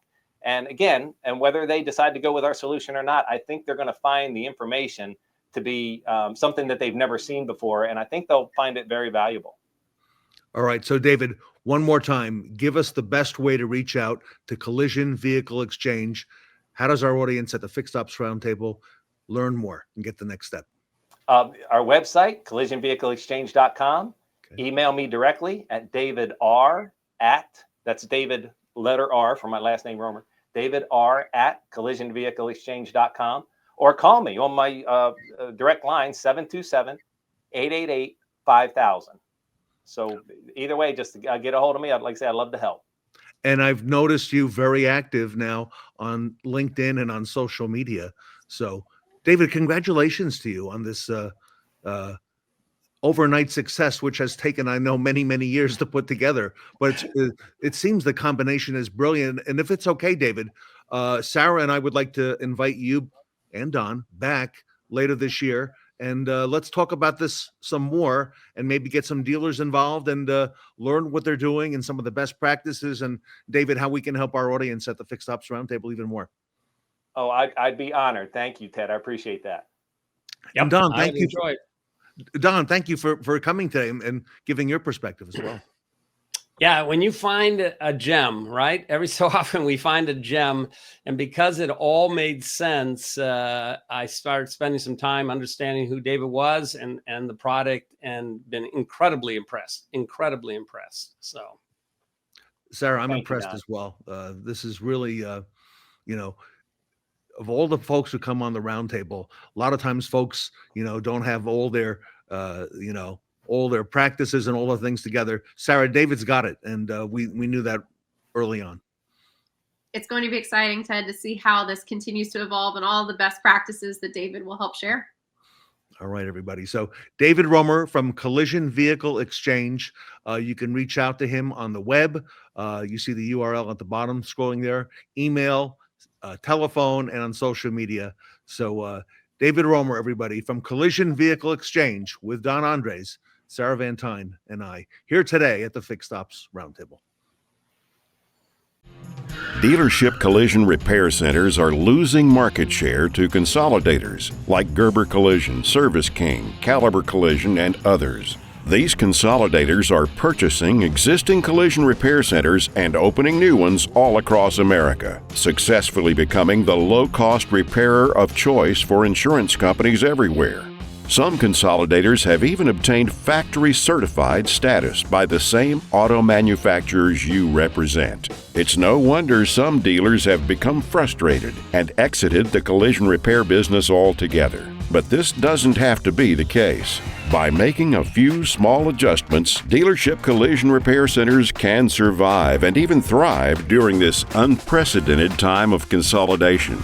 Helping dealers increase profits and once again feel excited about participating in the collision repair business is why our company exists.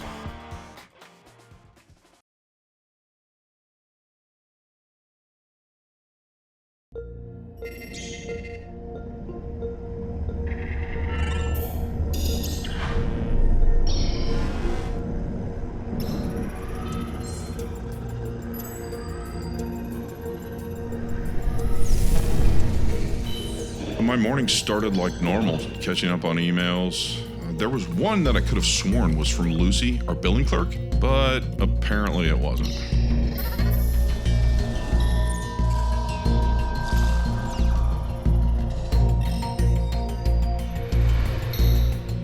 The next day was same as always. There was no way of knowing that someone else was in our system. While we were working, they were searching for data. Passwords, bank information, point of sale systems. It was all behind the scenes.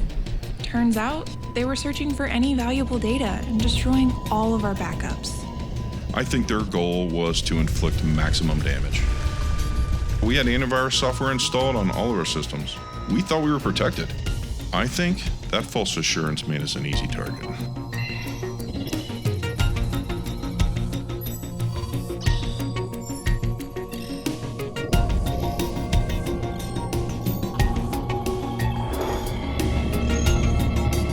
I was the first to notice that my system was completely locked out. No one's computers were working. There was no DMS. We couldn't service cars, write ROs, close deals, anything. Everything came to a grinding halt. 5 different stores for 5 days, completely down, inoperable. It was absolute hell.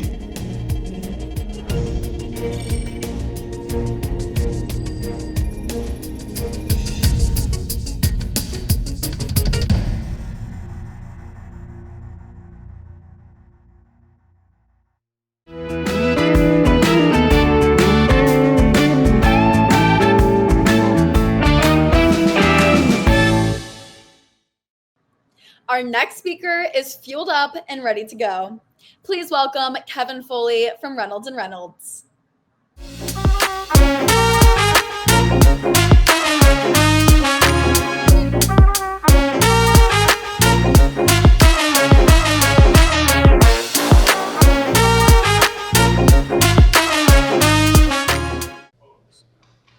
Welcome back to the Fixed Ops Roundtable. I am Ted Ings.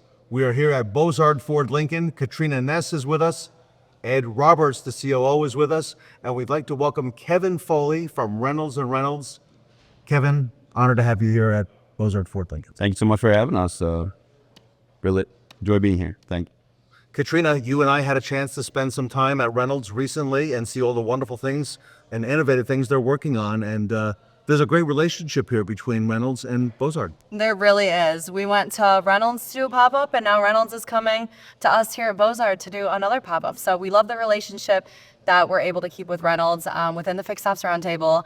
And leading into our first question, Ed, tell us a little bit about Bozard's relationship with Reynolds and how long that's been going on for. We've been partnered with Reynolds for over 30 years now, and ultimately we can't do this alone. For us to do what we do, it takes strong partnerships. And everything that we do here at a dealership goes back through Reynolds at some point. And so it takes that partnership to be able to develop the DMS that works for us and make the tweaks that we want to see. And without a partnership like with you guys, it makes our job so much more difficult. So we appreciate what you guys do for us. Same back to you.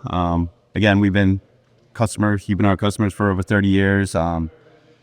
And the one constant thing at Bozard, in my experience, is change. You always want to change and get better and improve things. And you try to help us make our system better to work for you and develop that constantly. And we really appreciate everything you guys do.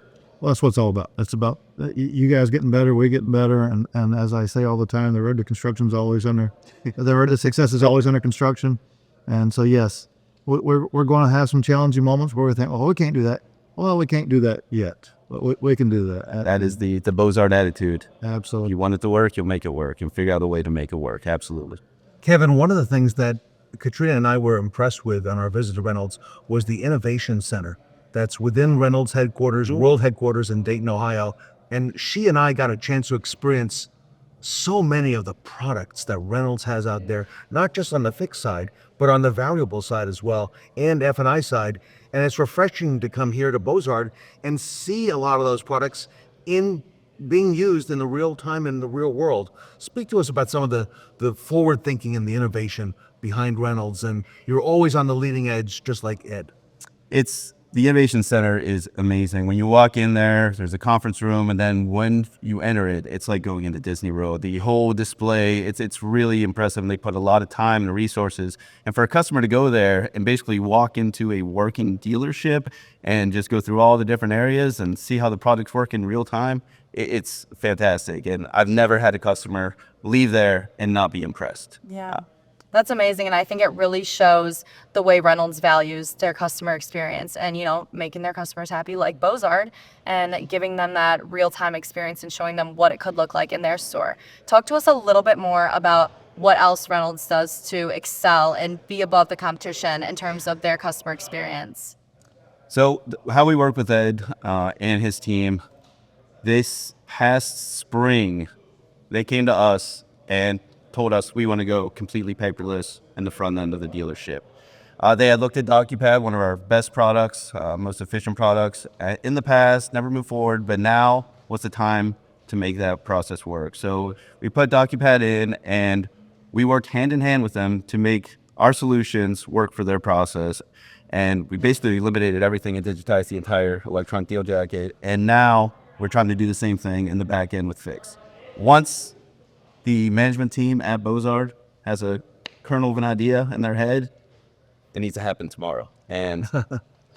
But when they make it happen, it's just not the the upper management team saying this is going to happen. They sell it to their people and say, this is why, this is a better way to do business. And they sell it to them and they have everyone's buy-in. So it's not a struggle. Yeah, and that's a true partnership, hearing their feedback and helping them achieve any goals that they have in terms of the way they would like to run their stores. Yes. Another thing that Reynolds does as well is they spread their wings. They don't just wait for us sometimes. They'll go out and acquire new products that they think is leading the way.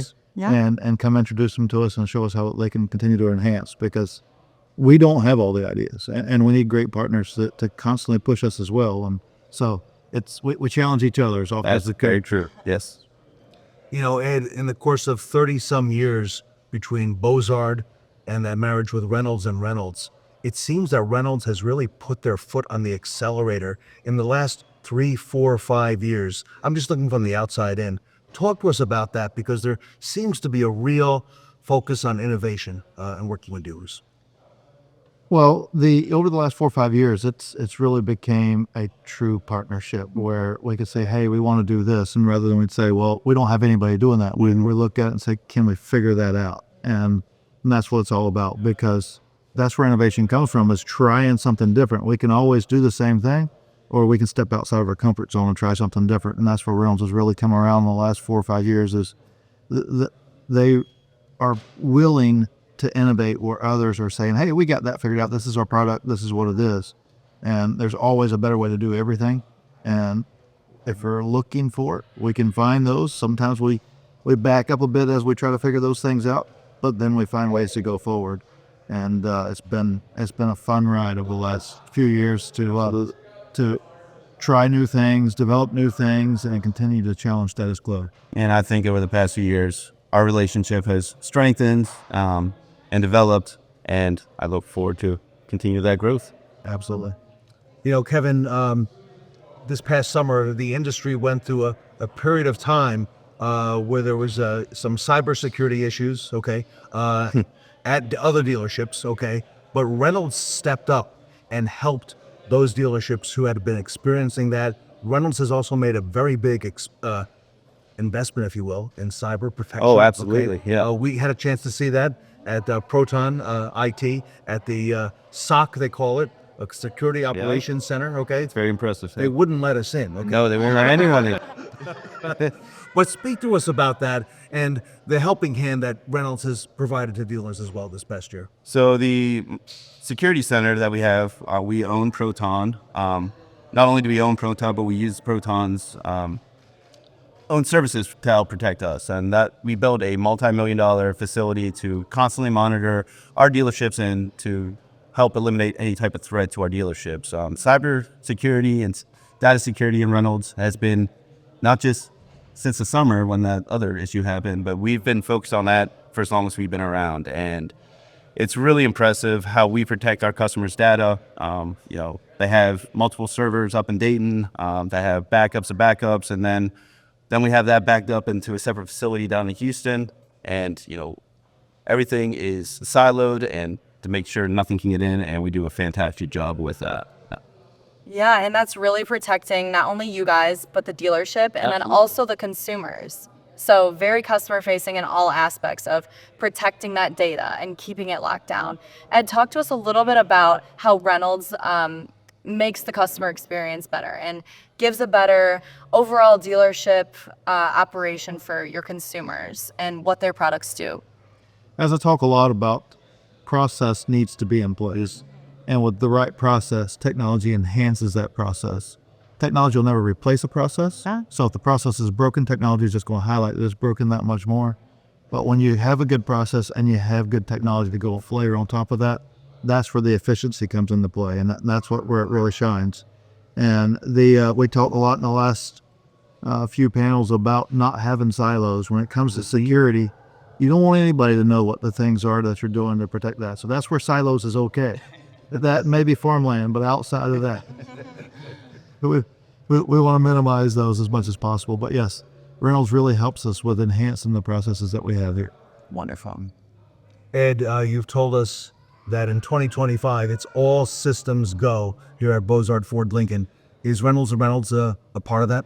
Reynolds is one of those systems, and we had mentioned it in our video that they are all systems go along with us here at Bozard Ford Lincoln. Yes. Absolutely. And Kevin, you're not just working with any dealership. This is a great dealership that has a lot of clients, a lot of customers, and a lot of repeat business.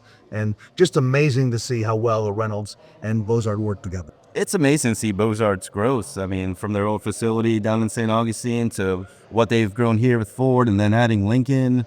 It's amazing to see what they've done over the past 30 years. So to be part of that growth and success, it's an honor. It's been a fun ride. Absolutely. And truly, we're just getting started. Absolutely.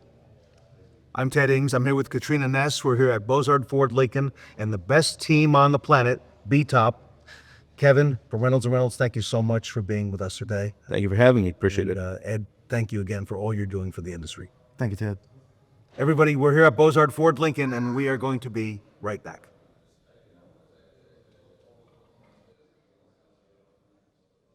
Clear. Very nice. It's a wrap. Hey everyone, Sarah Vantine here. I've got the coolest thing to show you today. I don't know if you're like me, but whenever I go to places, I'm not very good at keeping track of people's business cards. It's kind of laborious for me to get all that information imported into my phone, and I'm also pretty bad about sticking business cards in my pocket and having them fall out as I'm going about the rest of my day. Well, I just got this card in the mail, and let me tell you, this is so cool. This is the Capital One Muse card. It comes in this sleeve, but when you pull it out, it is solid metal, and it has some of the coolest technology embedded in the card. If you want to share your contact details with someone, all you do is tap this part of the card onto their phone, and it pulls up a unique URL right there on their screen that can help get your contact information and their information into your dealership's CRM and Dealer Navigator. They can also quickly access your dealership's inventory and even get pre-approved right there from the link. The other cool feature is that it gives your customers a way to save your contact details right in their phone at the touch of a button, and that prevents them from losing your business card because all they do is click save on the contact information and that's it. It makes things super easy for your customer, and you only have to hold on to this one business card. And this is not going to get bent or messed up looking. It's solid metal. It's fantastic. If you want more details on the Capital One Muse card, I'll drop a link to learn more right in the comments, or you can visit CapitalOne.com and check out the Auto Financing Dealer tab.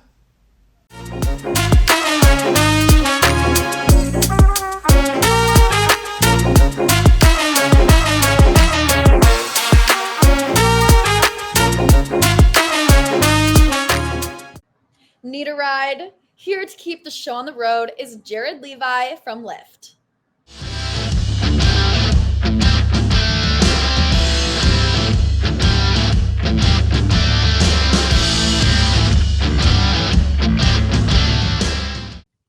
Welcome back to the Fixed Ops Roundtable. I'm Sarah Vantine here with Ted Ings and Jared Levi. Ted, we are at our 27th event for the Route 66 road trip. And this is a really exciting panel today. It is, and excited to welcome Lyft. Jared, welcome to the Fixed Ops Roundtable. Thanks, Ted. Thanks, Sarah. Glad to be here. Jared, Sarah and I have been looking forward to this for a long time. So I want to start off by asking you today, what is Lyft's role in the retail automotive industry? Of course. So thousands of dealerships across the country utilize Lyft, and they do it in a variety of ways. The primary area that we support is the service department, and we do that with both customer transportation and helping streamline vehicle pickup and delivery operations. Wow, Jared, there's a lot of questions that I'm sure our dealers are going to be having today. First, how long has Lyft been doing this? We've been working with dealerships for over 8 years now. And in those 8 years, we've just gotten incredible feedback. Dealerships report that utilizing Lyft leads to increases in their CSI scores, enhancements to their operational effectiveness, and even increases in revenue, which obviously makes a lot of fixed ops folks, people happy.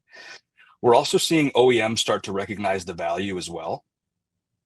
OEMs are jumping on board and they're offering dealerships reimbursement for certain subsets of rides, which is great because that can help offset the costs associated with those rides. Jared, at a recent event that Sarah and I did for Northwood University for fixed operations, we started seeing and hearing a lot about hospitality, and that topic is increasingly crucial in the fixed operation space. What's the feedback been? Dealers have shared with us that customers absolutely love Lyft, and therefore dealers love Lyft. After rolling out Lyft for both courtesy rides and vehicle pickup and delivery, dealerships are seeing significant increases in their CSI scores. We've done a couple of case studies, and some of our top dealer groups have shared with us that they've seen over 25-point increases to their CSI scores directly after launching the Lyft programs, which is fantastic. Jared, CSI continues to be a really important topic of conversation. What effect does this have on the operational side? What we're really doing from an operational perspective is we're supporting dealerships in becoming more efficient and more effective. Through eliminating their shuttles, dealers are reducing both operational costs and liability. And additionally, by offloading transportation to Lyft, we're really giving advisors time back to spend focused on what's most important, which is selling. Gone are the days of relying on advisors to cross-reference the customer's schedule with the shuttle driver's schedule, with the availability of the shuttle, sometimes even stepping off the floor to go drive the shuttle themselves, all while the service drive is backing up with customers waiting to be seen. We're really trying to add layers of efficiency on top of the existing operation. Yeah, Jared, efficiency is extremely top of mind right now for dealers and OEMs. I want to come back to something you mentioned earlier. Dealers are increasing revenue. Tell us a little bit more about that. Dealers are reporting that by partnering with Lyft, they are directly seeing increases of revenue. And they're seeing this because by operating more efficiently, they're able to get customers and vehicles in and out of the dealership faster. So they're increasing their service throughput, and naturally increasing service throughput leads to increased revenue. One of our larger dealer partners actually attributed an increase of over $2,000 in daily revenue through the launch of their Lyft programs, which is pretty incredible. Jared, that's a really, really good boost to the bottom line. It is. And, just sort of think about it. Think about how much easier it is to sell added services to a customer that isn't sitting at the dealership waiting for the vehicle to be ready. When they're back home, at work, or out shopping, and they know they have transportation covered and available to them via Lyft, these customers are happier and much more likely to be open to the idea of additional services on their vehicle. And Jared, a lot of dealers are probably curious about the OEM relationship in this. So some of the OEMs pay for these rides? Yeah, it's pretty great. We've seen this pick up significantly, and many OEMs will help dealers offset the cost of rides, and specifically those rides associated with warranty repairs or recalls. Generally, if an OEM offers reimbursement for an in-house shuttle or taxi rides associated with warranty RO, that's a general rule of thumb that it's likely they'll also cover Lyft rides as well. That being said, we always recommend that a dealership connect with their OEM rep to make sure that they've got an understanding of which rides are covered in the process to submit for reimbursement. But this is a great way to help offset the costs of these rides. Jared, tell us more. What are your products called? Yeah, so for courtesy rides, most dealers use our Concierge platform. It's a web-based platform that offers them a reliable and efficient way to request Lyft rides for their customers. Whether it's sending rides to get customers to the dealership or get them going home from the dealership, through Lyft Concierge, service advisors are able to dispatch these rides for their customers straight from their workstation. Jared, a lot of dealers are probably wondering, how does this all work together? Yeah, we have an online portal that dealers can access and give access to their advisors. Through this portal, they're able to request rides, and these rides can be requested in real time if you have a customer in front of you right now, They can be scheduled for the future if a customer needs to get back. And we even have a feature that allows you to send customers a voucher to coordinate transportation to and from the dealership on their own time. So in the instance where a vehicle's done and the customer isn't sure when they're going to be able to get back to the dealership, you can send them a voucher to coordinate that transportation when they're ready and not have to worry about going back and forth with them on scheduling. We've actually got a short video overviewing the Lyft Concierge product for you guys to view. Lyft Concierge's courtesy ride platform makes it easy to send reliable, affordable rides to the people who matter to your organization, even if they don't have the Lyft app. Here's how it works. To start a new ride, log in on your desktop or mobile device and click Request. Then, fill out your rider's info. You'll see the ride's price and distance up front. Need to message the driver? Add a note here. Send the ride right away, schedule it for later, or send a flexible ride that riders can request on their own. Choose the ride type that fits your rider's needs, such as luxury and extra seat options. And voila, your ride request is on the way. Once a nearby driver accepts the ride, your rider will receive a text message with everything they need to know for a smooth pickup. If your rider doesn't have a mobile phone, they'll receive an automated call to their landline with all the details. From your dashboard, you can track and monitor active and upcoming rides and support your riders. With Lyft Concierge, you can take better care of your people, simplify transportation management, and drive your organization forward. Log in to send a ride with Lyft Concierge.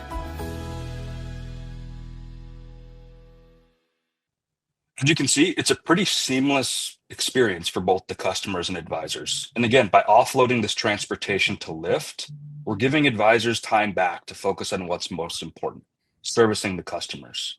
I mean, just think about the time and energy it takes from an advisor on any given day to coordinate transportation with their customers.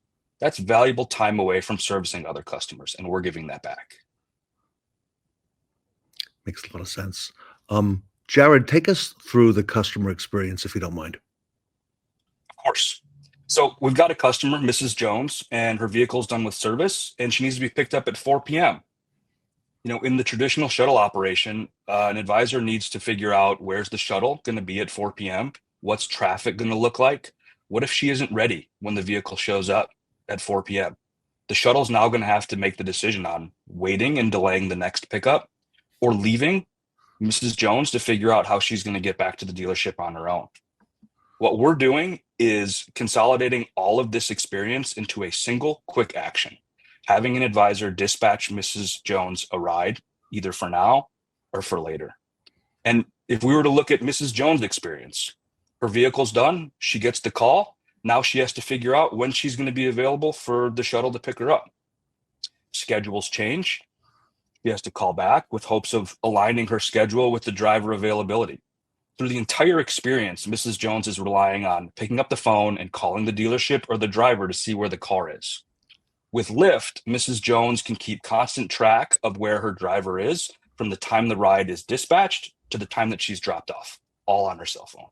Sarah, I'm thinking of you at the dealership being the first or being in charge of that first point of contact, and you saw this day in and day out. Oh, yes, Ted. And Jared, you know, a lot of customers have different capacities for technology. And so, you know, somebody that maybe is a younger generation versus an older generation, there's a lot of questions about, you know, does this actually create more hurdles? So do riders need to download the app and sign up for Lyft in order to use this? A great question. And for courtesy rides, no. The riders do not need a Lyft account or the Lyft app. It's actually a key benefit of the Concierge program because rides get communicated via text message.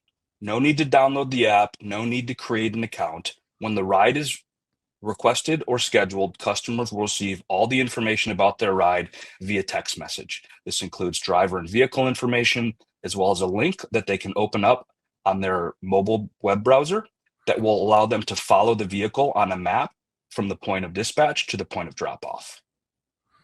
Jared, I can vouch for the process because I just went in for service and exactly what you explained happened, and Lyft came and picked me up, and they at the dealership, they were following it, and there was no need to go any further and download the app. Tell me, why is customer transportation so important at this time to dealers?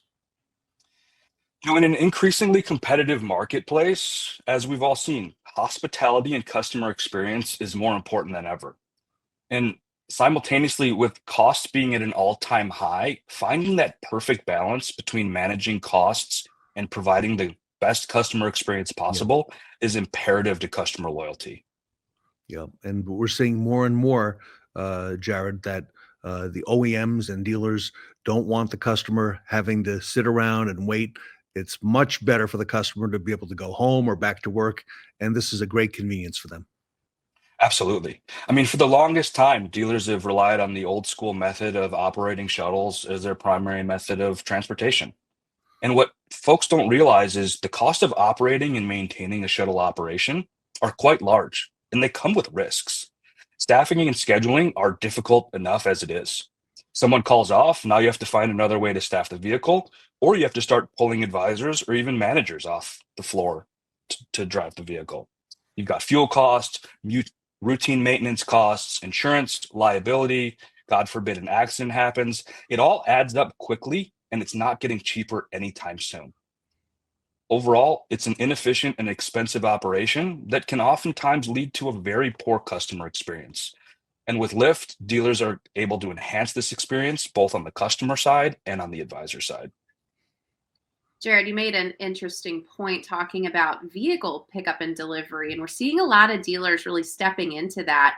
How does this work with pickup and delivery? Yeah, it's super interesting. So we started to see an increase in dealerships using Lyft to grow their vehicle and pickup delivery business or launch one. The uptick really started during COVID when customers were apprehensive about bringing their cars in for service. And we originally thought that after COVID, it would taper off, but it's actually been growing faster than ever. Wow, that's amazing. And what's the motion that takes place? So a dealer will utilize Lyft to send a ride for an employee to actually go to a customer's home to pick up their car. The employee will drive the vehicle back to the service center for repairs. And once the job is done, that employee can then return the vehicle. And once they drop the vehicle off, they can have a Lyft ride waiting for them. That ride can either go back to the dealership or it can go on to the next pickup. What it's really doing is it's reducing the operation from a two-person job to a one-person job. It's also eliminating the need for a chase car or to take a loaner car out of their fleet to drop off for a customer who may not use it, and it may just sit in the driveway. And as we know, with loaner fleets depleting, this is a huge value. So Jared, how would a dealership actually take advantage of these Lyft programs? There's a few different ways. We have our standalone Lyft platform in the Lyft Concierge program. We've also partnered with a few of the industry's leading software providers. Both dealer management systems and scheduling platforms now have Lyft built into their system, and we're integrated to be able to allow folks to request rides through the systems that they're using day in and day out. So reaching out to Lyft and working with us to figure out what's going to be the best application for you folks to use is going to be the best way to move forward. Jared, I love it. All right. So if a dealership watching today is interested, how would they get more information, and how can they get their questions answered and then take the next step? Of course. So we have a link to our landing page for interested dealerships below. That's going to be the go.lyftbusiness.com/auto. Okay. Once that form's completed, one of our dedicated automotive team representatives will reach out and spend some time learning about the dealership. What we like to do is work to understand the nuances of each dealership, whether it be dealership size, OEM, geography. Every dealership has unique attributes that make their transportation needs specific, and we work with each one of those dealerships to craft solutions specific to their needs. Right. Jared, so many dealerships utilize Lyft Business, and here at the Fixed Ops Roundtable. So I'm thinking as we go through the year, through 2025, we'd like to invite you back and get some feedback from some of those dealers and work with you some more and learn about some of the benefits in this constantly evolving great industry that we're in of fixed operations. Of course, would love to come back and chat more, possibly bring some of our customers along to share their feedback and experience. Really appreciate the opportunity, Ted and Sarah. Looking forward to working together. And I think we all share a collaborative goal of moving the automotive industry forward. And we are very fortunate to be a trusted part of that and hope to continue. Yep, very much so. And Lyft is a trusted partner of the Fixed Ops Roundtable. Everybody, to learn more, you could see the URL down below, go.lyftbusiness.com/auto. Visit them there online. Jared, in case some folks are going to be in New Orleans at that other event at NADA later in the week, will you folks be out there at all? Yes, we'll be out at NADA, and we would love to meet with anyone that's interested, any existing customers that just want a little bit of FaceTime, or if people have questions. All right, everybody, if you have questions, want more information, learn more about Lyft and what they can do for your dealership, again, visit them at go.lyftbusiness.com/auto. On behalf of Sarah and myself and the Fixed Ops Roundtable, Jared, thank you for all that you and Lyft do for our industry, and greatly appreciate you being here today with this overview. Of course. Thanks, everyone. Everybody, Lyft Business here with us today at the Fixed Ops Roundtable. Lyft Concierge's courtesy ride platform makes it easy to send reliable, affordable rides to the people who matter to your organization, even if they don't have the Lyft app. Here's how it works.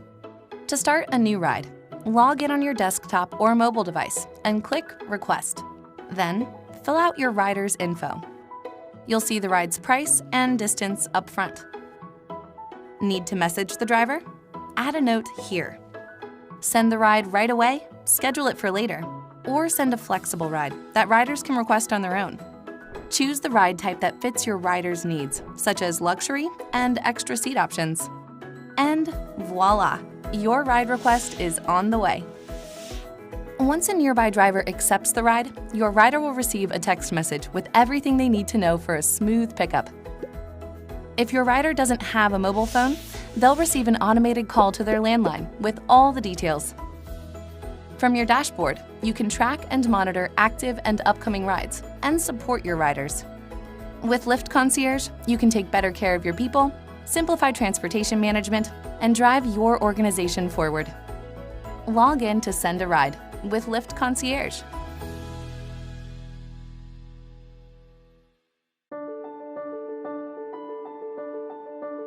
BG Experience provides a window into today's vehicle systems, including the engine, brake, driveline, and cooling system. You will learn about how each system functions, the challenges they face, and BG Products' preventative maintenance solutions to these challenges. BG Experience is used by automotive trade schools and service centers to educate students, technicians, and service advisors.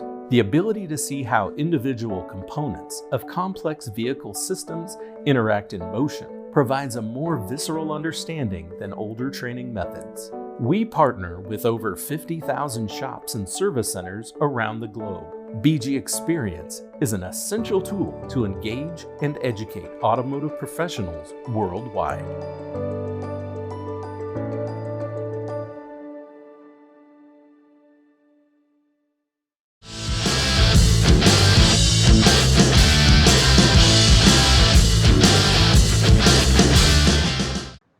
Take a moment now to pull over and pull out your phones to scan the QR code on your screen to vote for the Sean Butler Best Practice Awards that will be announced at the end of the event. Remember, every vote counts. So make sure to make room in the van for the 5 best speakers or panelists to join your road trip by casting your vote. And don't forget, you can only vote once.